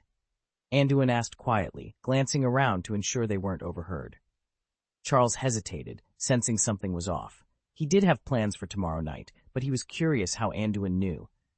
Despite their limited interaction since Anduin joined Slytherin, Charles instinctively trusted him. After a moment's thought, he replied, "Yes, tomorrow night is one of our prefect's birthdays. We're planning to sneak up to the astronomy tower for an adventure and to celebrate." Anduin nodded, confirming his suspicions. "Listen, you might be in danger tomorrow night. If you can, I suggest you don't go, or at least warn your friends and try to cancel the plan," he urged. Charles stared at Anduin, trying to gauge his sincerity. Anduin nodded again, emphasizing the seriousness of his warning. "Don't tell anyone you heard this from me. Just be careful," Anduin added before walking away, leaving Charles to ponder his words. Charles stood there, deep in thought. He trusted Anduin enough to take his warning seriously, so he walked away, contemplating how to handle the situation. Meanwhile, Anduin, uninterested in the internal squabbles of the academy, returned to his room after his afternoon history of magic class. He picked up the day's edition of the Daily Prophet to catch up on current events in the magical world. It seems the newly appointed minister, Millicent Barnold, is taking a firm stance, Anduin mused as he read Barnold's public speech. The minister had announced a resolute fight against the Dark Lord and the Death Eaters, even authorizing Aurors to use the unforgivable curses against them. End of this chapter. Chapter 33, The Letter. The next conflict between the Ministry of Magic and the Death Eaters is bound to escalate, Anduin thought as he closed the newspaper. But for now, those matters have nothing to do with me. Without sufficient strength, I can only remain a bystander. After pondering for a while, Anduin set the newspaper aside and prepared to continue his spell research. However, there was one more thing he needed to do first. Reply to Lily and Sirius. He had received letters from both of them a few days ago, but he had been too engrossed in his spell practice to respond. He opened Sirius' letter first. It read, "Haha, Anduin, you actually got sorted into Slytherin. Tough luck, mate. If I remember correctly, you're a Muggle-born wizard. The purebloods in Slytherin will probably want to eat you alive. When I was at Hogwarts, I used to play pranks on those Slytherin bastards. Be careful not to get hit by curses from who knows where. You might wake up naked at the door of the girls' bathroom. If you want my advice, stand your ground. Slytherins are bullies who prey on the weak but fear the strong. If you show them you're not to be messed with, they'll leave you alone. The professors can't watch you all the time. Professor Flitwick is a nerd who only cares about studying magic. Professor Slughorn is a nice guy who doesn't really care about his own house, and Professor McGonagall is always stern and scary. You can go to her if you're in trouble, but be prepared for detention. Good news, I'm now the godfather of Lily and James' child. You wouldn't believe how cute Harry is. Lily and I talked about inviting you over after Christmas. I can teach you a few tricks then. How about it? Take care, Anduin. The Death Eaters have been torturing Muggles lately, so stay safe. Your faithful friend, Sirius Black." After reading Sirius's letter, Anduin couldn't help but shake his head. Sirius was a reckless man who only knew how to act on impulse, and he even found time to mock Anduin in his letter. Ignoring most of Sirius' advice, Anduin took out a piece of parchment to reply. In his letter, Anduin complained about Sirius's nasty words and mentioned that he could hardly make friends in Slytherin. He agreed to meet during the Christmas holidays and asked Sirius what he wanted for a Christmas present. He sealed the letter and set it aside to send with the owl delivering the newspaper the next morning. Next, he opened Lily's letter. Lily was much more reliable than Sirius. Her letter read, "Dear Anduin, sorry for the late reply. Harry is just over a month old, and I'm still learning how to be a mother. I'm afraid of messing it up. As for you being sorted into Slytherin, don't worry too much. The sorting hat must have had its reasons. Slytherin House isn't as terrible as it seems. There are people with a sense of justice there, too. While some wizards have gone astray after graduation, that doesn't represent everyone. A friend of mine from school was in Slytherin, and now we're both fighting against the Death Eaters alongside wizards from other houses. Anduin, you and I are similar. We're both Muggle-born wizards, but you're different from me. You've been strong and independent since you were a child. I believe you can overcome any difficulties. Stay true to your beliefs and don't lose your way. I also recently received a letter from Professor Flitwick. He told me you were invited to join the Charms Club. That's fantastic. I remember I was only invited to join the Charms Club when I was in my second year. With love, Lily." Anduin felt a warmth spread through him as he read Lily's encouraging words. He took out another piece of parchment and began to write his reply, thanking her for her support and sharing his recent experiences at Hogwarts. He also expressed his excitement about visiting her and Sirius during the Christmas holidays. After sealing Lily's letter, Anduin placed it next to Sirius's letter, ready to send them both the next morning. With that task completed, he turned his attention back to his spell research, feeling a renewed sense of determination. In year 3, I spent a very fulfilling time there. It was also in the spell club that I deeply studied and researched some special protection magic. I remember that I have a lot of research materials on protection magic still in the club. I hid them on the bookshelf behind the podium, in a book on the bottom shelf titled Defense Theory of Magic by Wilbert Slinka. You can find it if you're interested. When Harry was born, James and I invited Sirius to be his godfather. He looked so happy. We are planning to have a small party after Christmas, and Sirius suggested we invite you. If you could come, James and I would be very happy.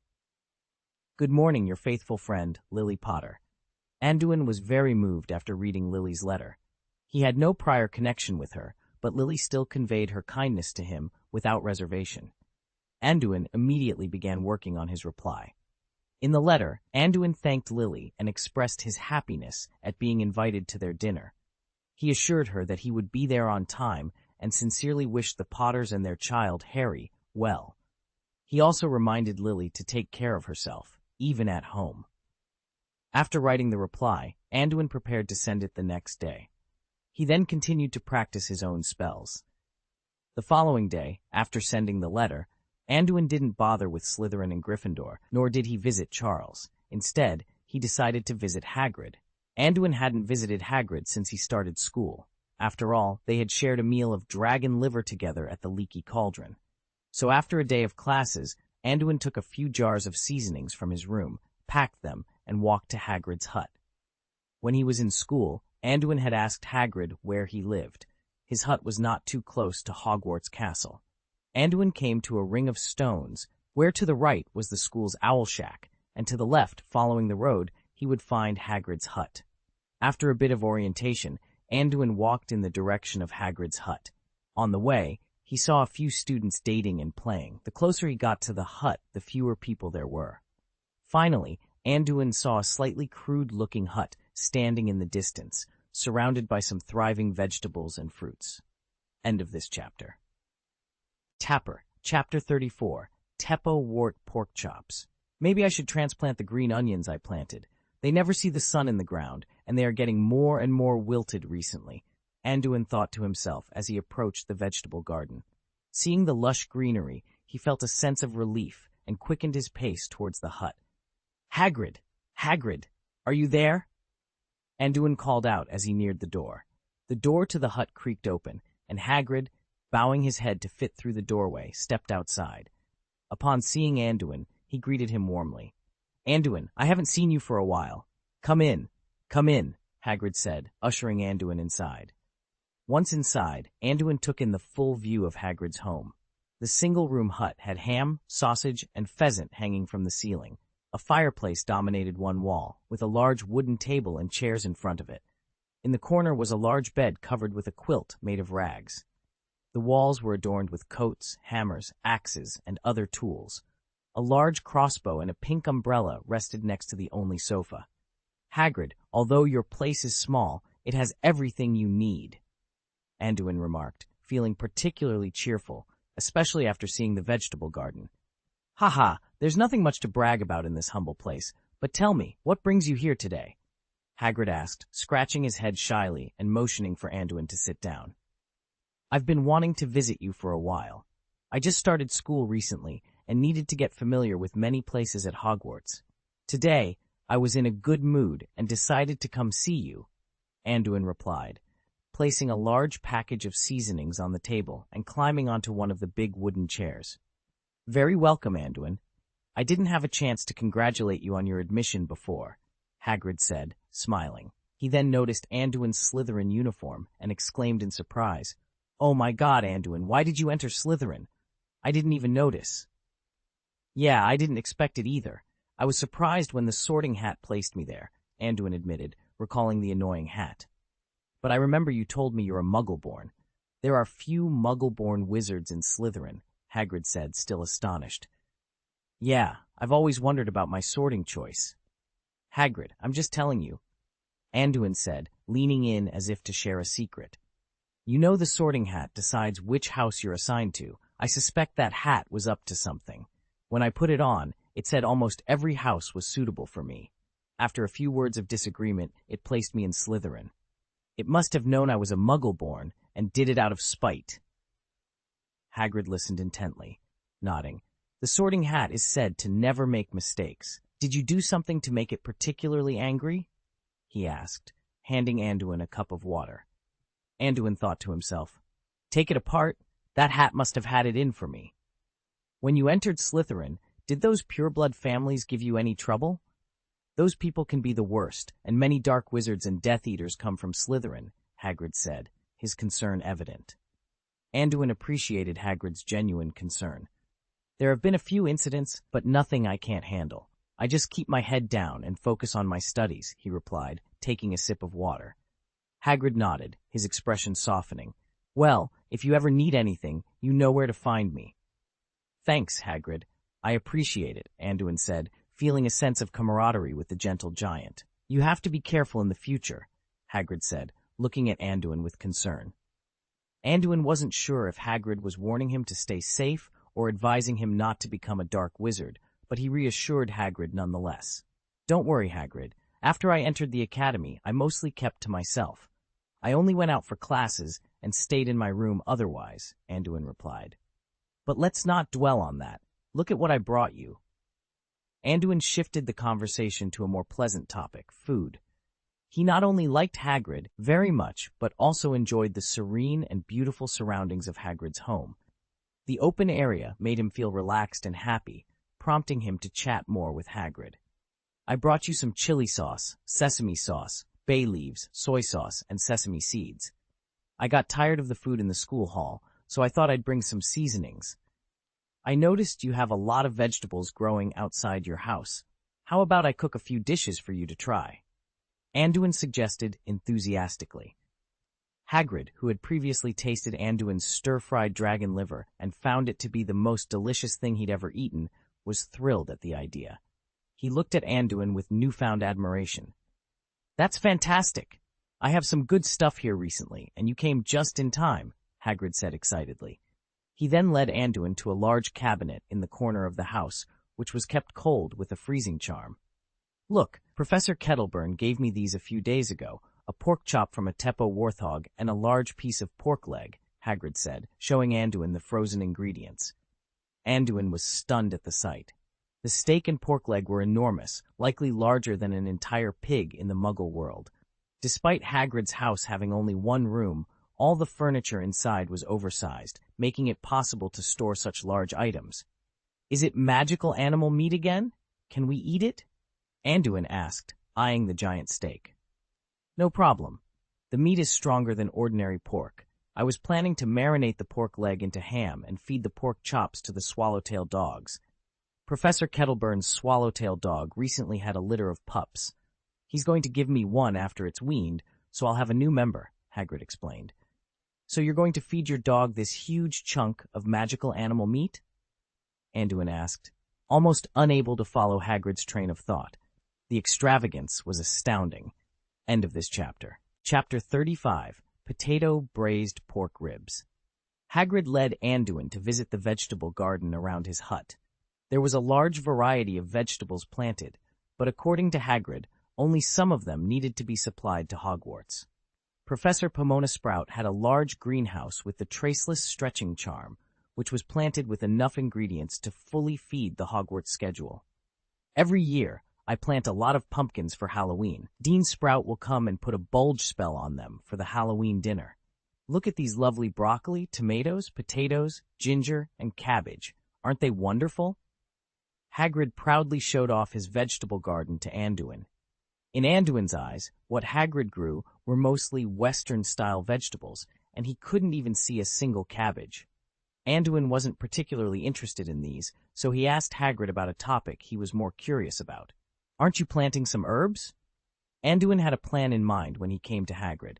He wanted to see if he could get some potion materials here. It would be even better if there was a fixed channel to obtain herbs. Herbs? Aren't there a lot of those in the greenhouse? You must know that many herbs are very dangerous and can even be life-threatening if not professionally grown, Hagrid replied, puzzled by Anduin's question, but still answering honestly. Really? What about the Forbidden Forest? Are there any herbs in it? Anduin asked thoughtfully, looking towards the edge of the Forbidden Forest, which was not far from Hagrid's hut. There are a lot of medicinal herbs in the Forbidden Forest. I saw a lot of mandrake fruits that were about to ripen some time ago. However, there are many dangerous creatures in the Forbidden Forest, and Hogwarts also keeps a few magical creatures in it. Biomes like hippogriffs are very dangerous to approach at will, Hagrid warned Anduin kindly, seeing his interest in the Forbidden Forest. Understood, Hagrid. Don't worry, I'm just curious. Let's not talk about it anymore. Let's get some tomatoes, ginger, and potatoes. I'll show you a dish. We won't have a good meal someday, Anduin said, thinking about going back to study potions and picking some with simple materials to see if he could get some in the Forbidden Forest. Anduin and Hagrid brought some vegetables into the house, and Anduin prepared to cook a spare ribs dinner. Fortunately, although the ribs of the Teppo warthog were very large, Hagrid's pot was not small. Anduin touched the huge rib and steak, then nodded. The meat of this magical creature was very tough, but similar to dragon meat, it was not easy to spoil. It was also frozen with a curse, and blood was still visible between the bones. It seems that you can't use ordinary frying methods, and the taste is a big problem, Anduin pondered, looking at the ribs.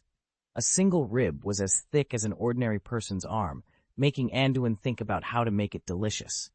The ribs had 8 long bones, and Anduin and Hagrid couldn't eat that much in one meal. Anduin asked Hagrid to help cut 2 ribs down and repeatedly used the cutting spell to cut the ribs into small pieces.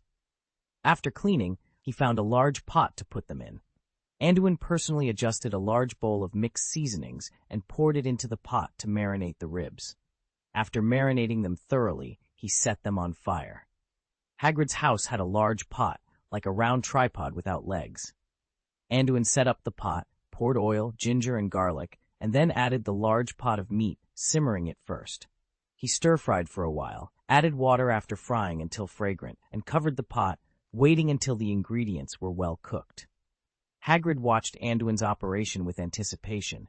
When Anduin put the meat in the stir-fry, the aroma made Hagrid's mouth water. Hagrid peeled potatoes in anticipation, while Anduin had put the lid on the cauldron and ran over to help and chat. Hagrid, see if you can get me a piece of land next to your hut, Anduin suggested. Anduin smiled at Hagrid.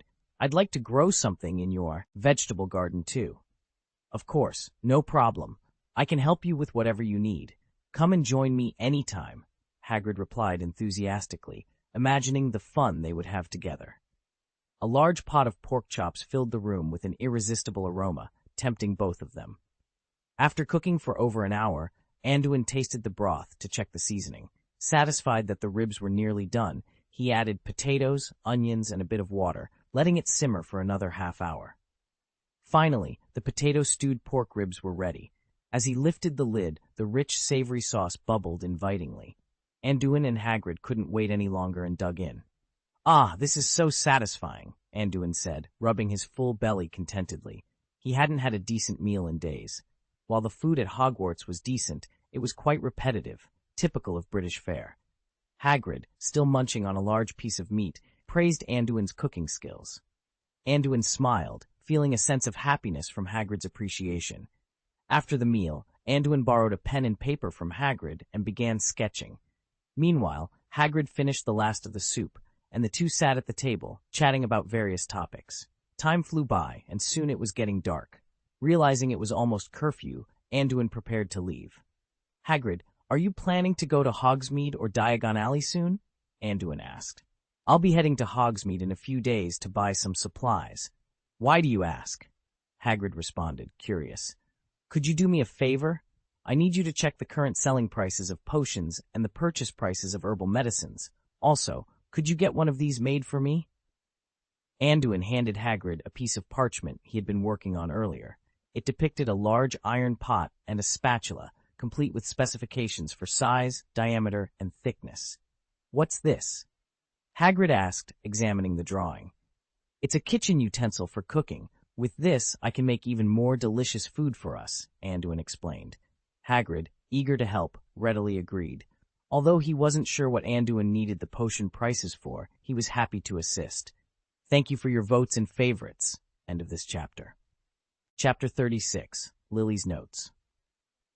Anduin made an appointment with Hagrid to meet again over the weekend. After leaving Hagrid's cottage, he returned to Hogwarts Castle. As he crossed Clock Square, he heard a crackling sound coming from the direction of the astronomy tower. It seems those two groups have clashed, Anduin thought to himself. He wondered how Charles was faring, but decided against intervening. He didn't want to risk being caught in the crossfire and being seen as an enemy by both sides.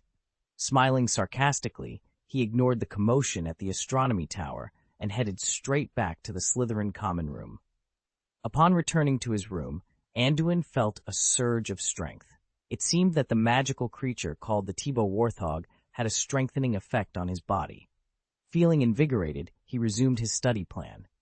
He opened his potions textbook, planning to study potions after mastering some magic spells. He hoped to learn how to produce practical potions and perhaps earn some money by making magical medicines. Meanwhile, at the astronomy tower, Gryffindor and Slytherin had officially clashed, marking the end of peace at Hogwarts. The next day, after his morning run, Anduin entered the auditorium and immediately sensed that something was off. The Gryffindor and Slytherin tables had noticeably fewer people than usual.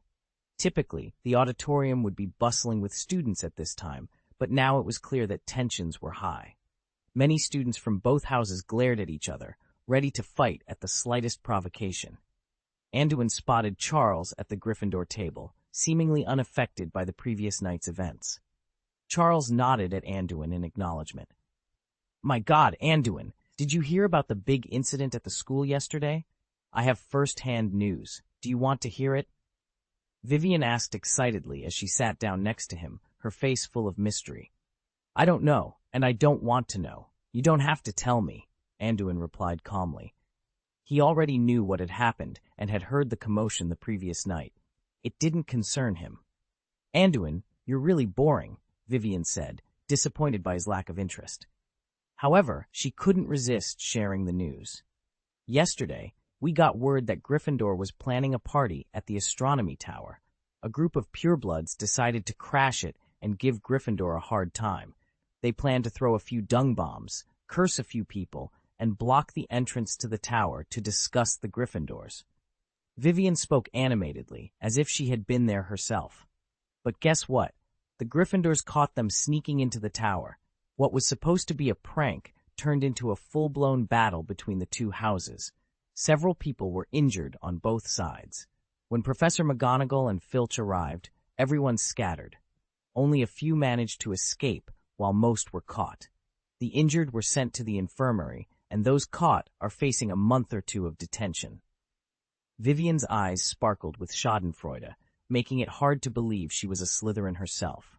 She pointed towards Vanessa and continued, Gryffindor and Slytherin had been deducted points, and Vanessa was furious. It had only been 2 months since the school year started, and already the Academy Cup seemed out of reach for them this semester. Anduin was impressed by Vivian's detailed information-gathering skills, but he couldn't help but look down on the troublemakers. They had snuck out at night just to play a prank? They were nothing but a bunch of immature kids with no sense of strategy.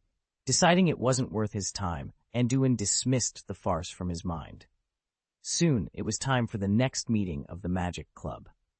Anduin arrived early and found a copy of Magic Defense Theory on the bottom row of the bookshelf behind the podium. As he opened the book, he discovered several pieces of parchment filled with notes. The book also contained numerous annotations by Lily, indicating it belonged to her.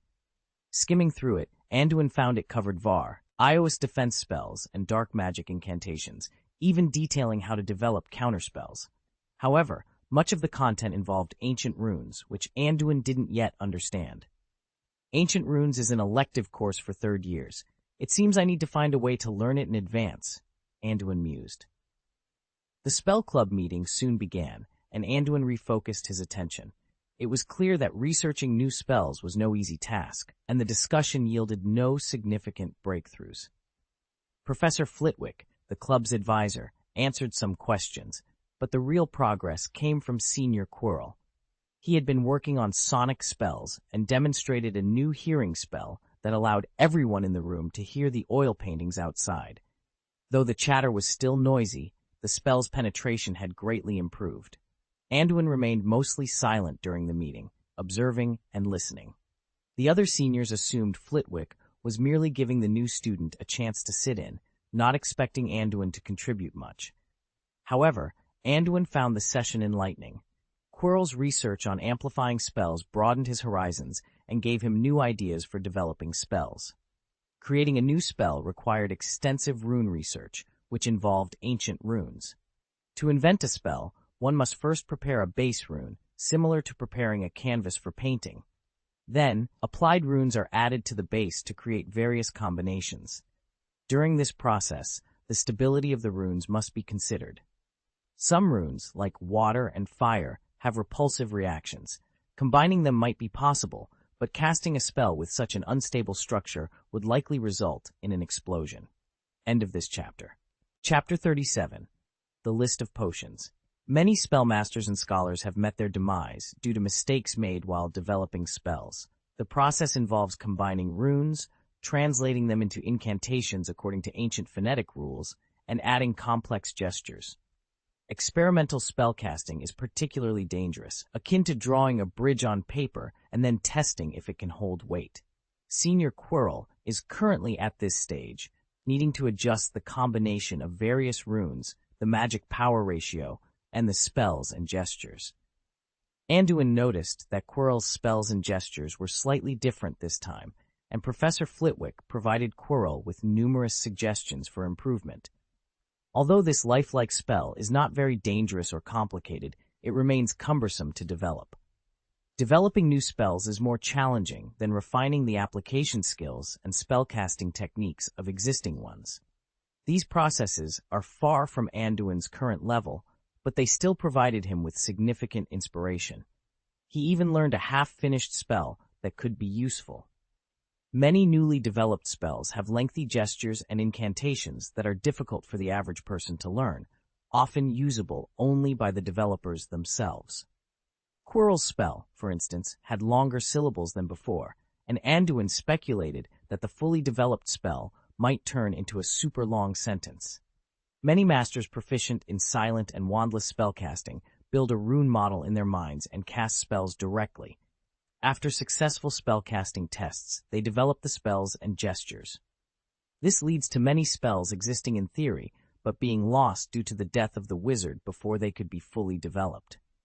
After the party, Anduin returned to the dormitory, eager to record all of his gains from the day.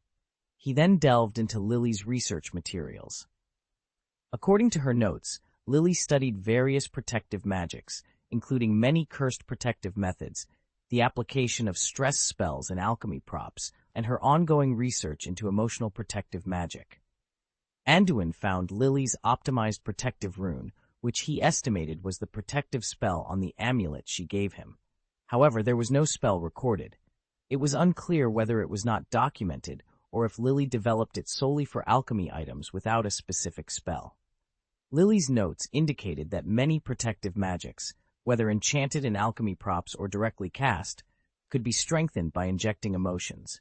Positive emotions, firm beliefs, and strong feelings enhanced the protective strength. It was evident that Lily used these skills in the amulet. This rune looks a bit like the Iron Armor spell, Anduin mused as he compared the rune formula describing the Iron Armor spell in Defense Theory of Magic with Lily's manuscript. He found many similarities, suggesting that it was an improvement on the Iron Armor spell. However, he was unsure of the difference in strength. Perhaps the Duel reflection was the only distinction. Reluctantly, Anduin closed the book, put the manuscript away, and sighed. This aspect is related to ancient rune script, and there's still a lot to learn. He knew the importance of taking things step by step, especially since he had not yet completed his preliminary spell learning. In the following days, Anduin reverted to his ultimate otaku state. Apart from attending classes and meals, he was rarely seen. Meanwhile, the conflict between Gryffindor and Slytherin at Hogwarts had fully erupted. The clashes between the two houses left Professor McGonagall and Professor Slughorn exasperated, but these incidents mostly involved students in the 3rd grade and above. The younger students were largely unaffected. Anduin paid little attention to these petty skirmishes. To him, fighting without bloodshed was no different from playing games. His primary concern was the potential escalation of these conflicts and the threat posed by Death Eaters outside the school. He knew that to secure his end position, he needed to become stronger.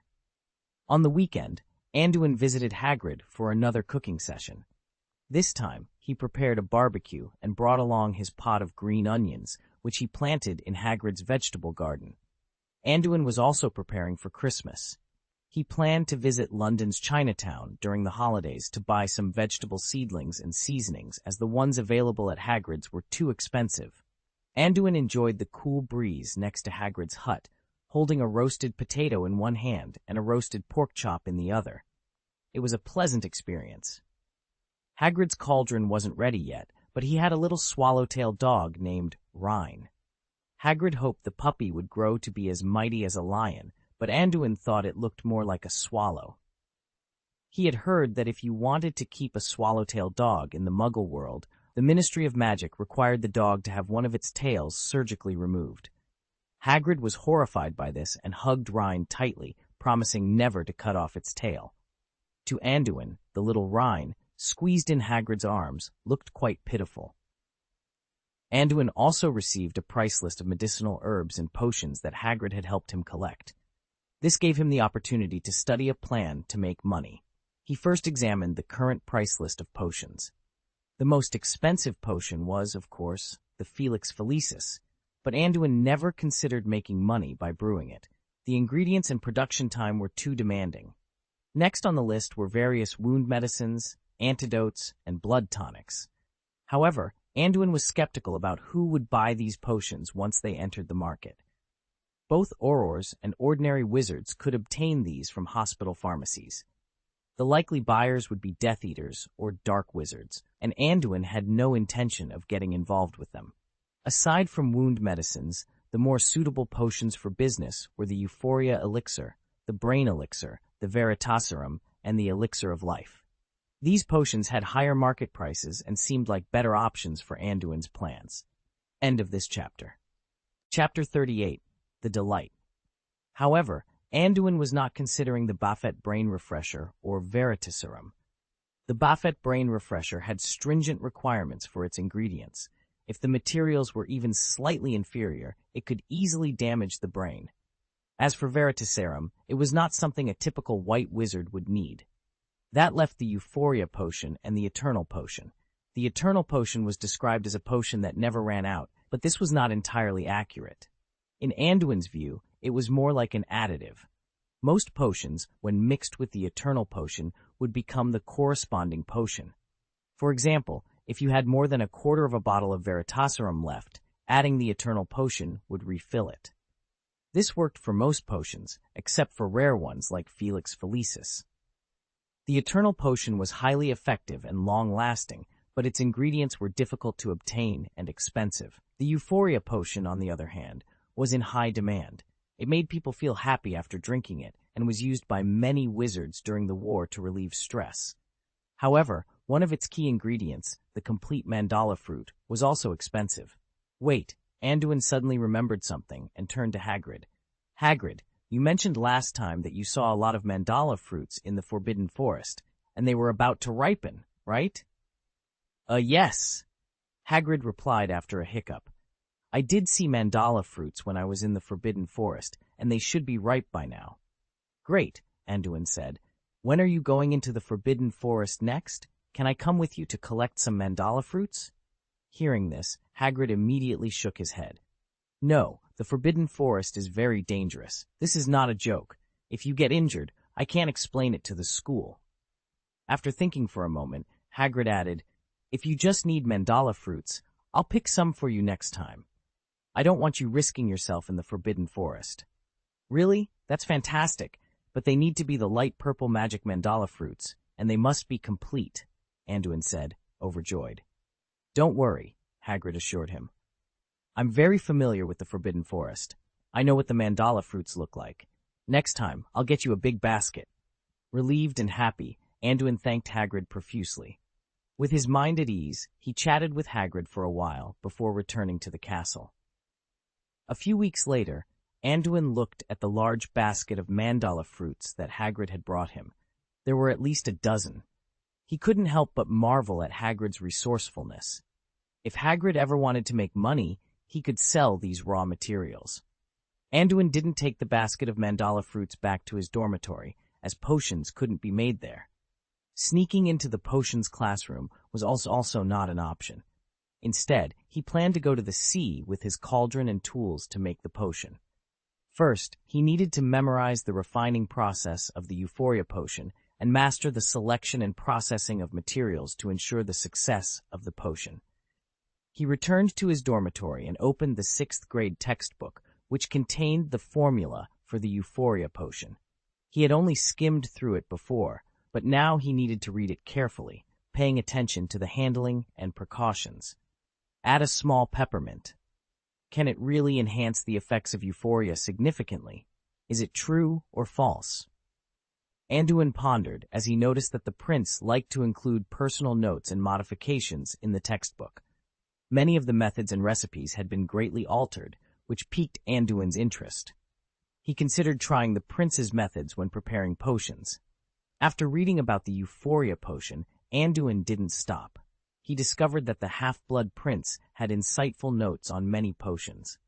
However, he wasn't sure if the prince was being arrogant or genuinely knowledgeable, so he decided to start from the beginning and thoroughly review the textbook. Shenfeng's Shadowless Curse? This spell sounds very intimidating, Anduin noted. The book not only contained extensive notes on potions, but also recorded a spell. Is it a finished spell, a semi-finished one, or just made up? It seems a bit dangerous to cast a spell based on these notes without knowing more. Anduin had no plans to try the spell immediately. He wanted to learn more about this prince before attempting anything unfamiliar. If the so-called prince was a lunatic, the curse could be dangerous. Soon, it was another weekend. Anduin packed his cauldron, auxiliary materials, tools, and glass bottles needed for potion making. He also brought some peppermint and his 6th grade textbook, heading to Hagrid's hut once again. As November set in, the weather at Hogwarts turned colder. Students on campus donned winter clothes, and many fell ill with the flu due to the changing weather. There were still minor frictions between Slytherin and Gryffindor, resulting in many points being deducted from both houses. However, none of this affected Anduin. Walking along the path, Anduin thought about selling the potions he made and possibly giving some as Christmas presents. Lost in thought, he soon arrived at Hagrid's hut. Outside, the green onions Anduin had planted were thriving, indicating that Hagrid had been taking care of them. Anduin decided he should give Hagrid 2 bottles of potion as thanks. A new stone stove had been set up outside the house, and the large iron pot Anduin had ordered was placed on it. Anduin couldn't help but feel overjoyed. "Looks like the big pot I ordered has arrived," he thought. Upon entering the house, Hagrid greeted him warmly. "How do you like the stove I set up outside? Let's make something delicious with that big pot later," Hagrid suggested enthusiastically. "Don't worry, I came a little early today. I just need to borrow your place to make some potions. We can talk about dinner once I'm done," Anduin replied with a laugh, amused by Hagrid's eagerness to eat. Anduin set up his materials and pharmaceutical tools on Hagrid's large wooden table. He prepared everything and asked Hagrid to keep an eye out, as many of Anduin's materials came from the greenhouse, and the glass potion bottles were taken from the potions classroom, making him a bit nervous. End of this chapter. Chapter 39, God's Edge Shadowless Curse. After setting up the crucible, Anduin first inspected the materials. The quality of the ingredients significantly impacts the quality of the finished product. He began processing the materials according to the recipe. For 1 pot of euphoria, he needed 2 mandrake fruits, 1 whole and unpeeled, and the other peeled and cut into strips. The size of the strips had to be precise. Anduin's hands were steady as he processed all the ingredients quickly. Then, it was time to add them to the potion. By observing the color of the medicinal soup, the smoke, and the boiling condition, he could decide whether to add ingredients or stir. The potion-making process went smoothly.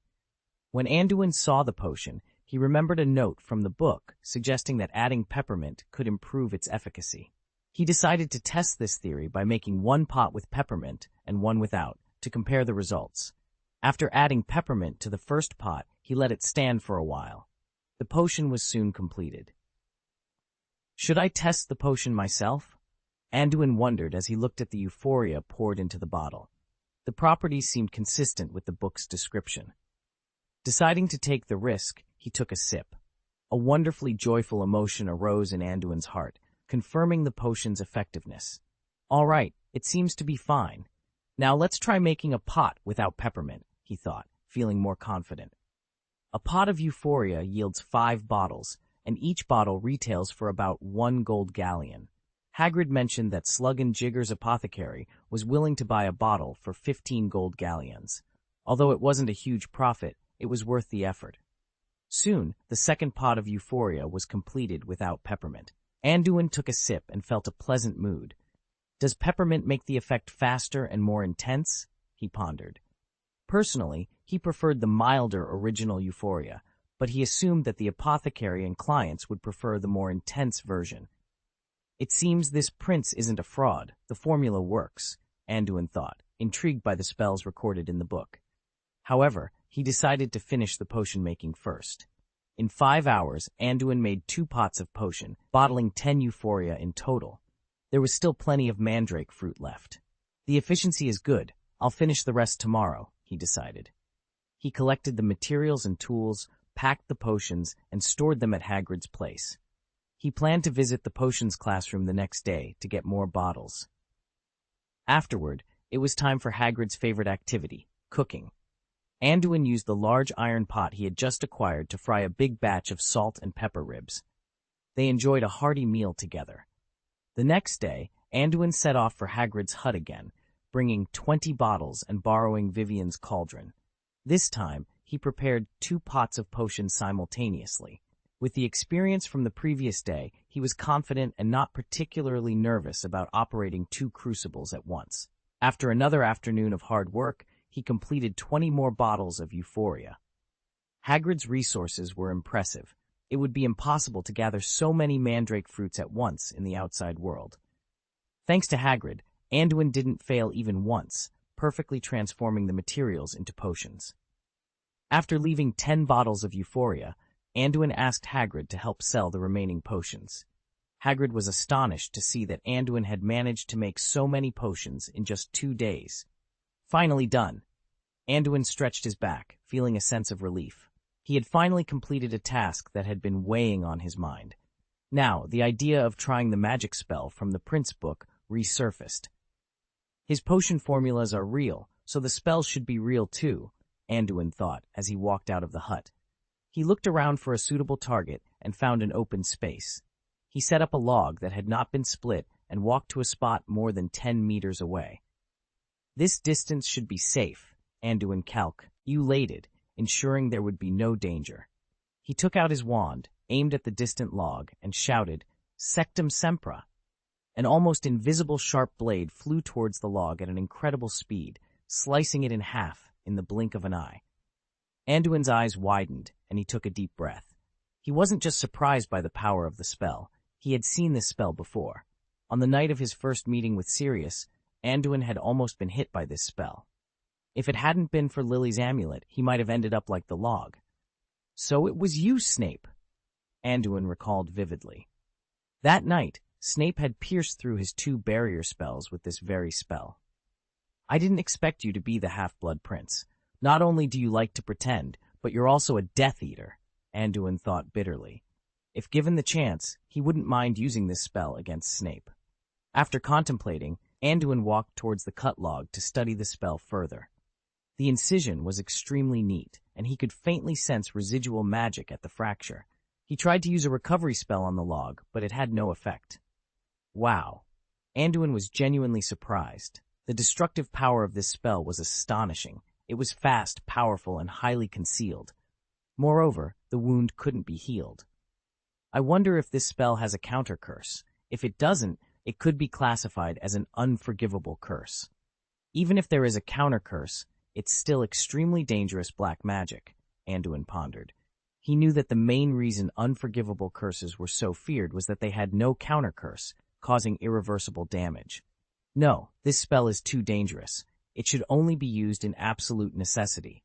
If used, it could cause someone to bleed to death if not killed instantly, Anduin thought. He decided to study whether this spell could be reversed in the future. For now, he was too afraid to use it, fearing it could lead to his own demise. Suppressing the shock in his heart, Anduin took a few deep breaths and returned to Hagrid's hut as if nothing had happened. He then helped Hagrid prepare dinner for the day. End of this chapter. Chapter 40. Hey, Anduin, don't hesitate. The Quidditch match is about to start. I've never watched one myself. Do you think I could become a Quidditch player? Vivian cheerfully dragged Anduin towards the stadium, worried they wouldn't get a good spot if they were late. Anduin had little interest in such a rough game, but he was in a good mood today. With Hagrid's help, he had successfully sold a batch of potions, earning 240 gold galleons, which eased his financial strain. On his way back from Hagrid's, he ran into Vivian, who was heading to watch the Quidditch match. Feeling unusually sociable, he decided to join her. Anduin's flying class results were average. His balance was decent, and his flight stability wasn't bad, but he hadn't invested much thought into it. Whenever he rode a broom, his mind would drift to imagining aerial battle scenes. The slow movement speed and prominent target made him feel that fighting on a broom was unreliable and made him an easy target, so he didn't focus on broomstick practice. In contrast, Vivian had a natural talent for flying and picked it up quickly. By the second flying class, she could perform simple maneuvers in the air. Discovering she had a class where she excelled beyond Anduin, Vivian became even more fascinated by broomsticks. Sometimes, interest is indeed forced out. Which 2 teams are playing today? I heard Quidditch matches can last for hours. How can anyone find this kind of game interesting? Anduin complained, unable to stop Vivian from dragging him along. My God, are you really a Slytherin student? Don't you know it's a match between our house and Gryffindor? You really don't care about anything but staying in your room every day. Vivian looked at Anduin, exasperated. Anduin suddenly realized, so that's why you're so excited. I think you want to watch the game just to enjoy the excitement. Vivian retorted, I want to watch the game and the excitement. Unlike you, who finds no joy in anything but books.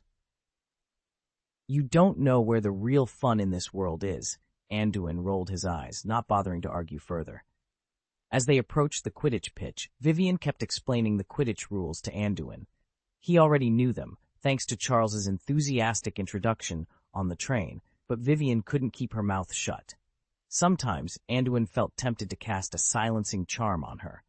It is said that in previous Quidditch matches, someone pulled out a machete and tried to decapit the goalkeeper. Hey, isn't that Charles?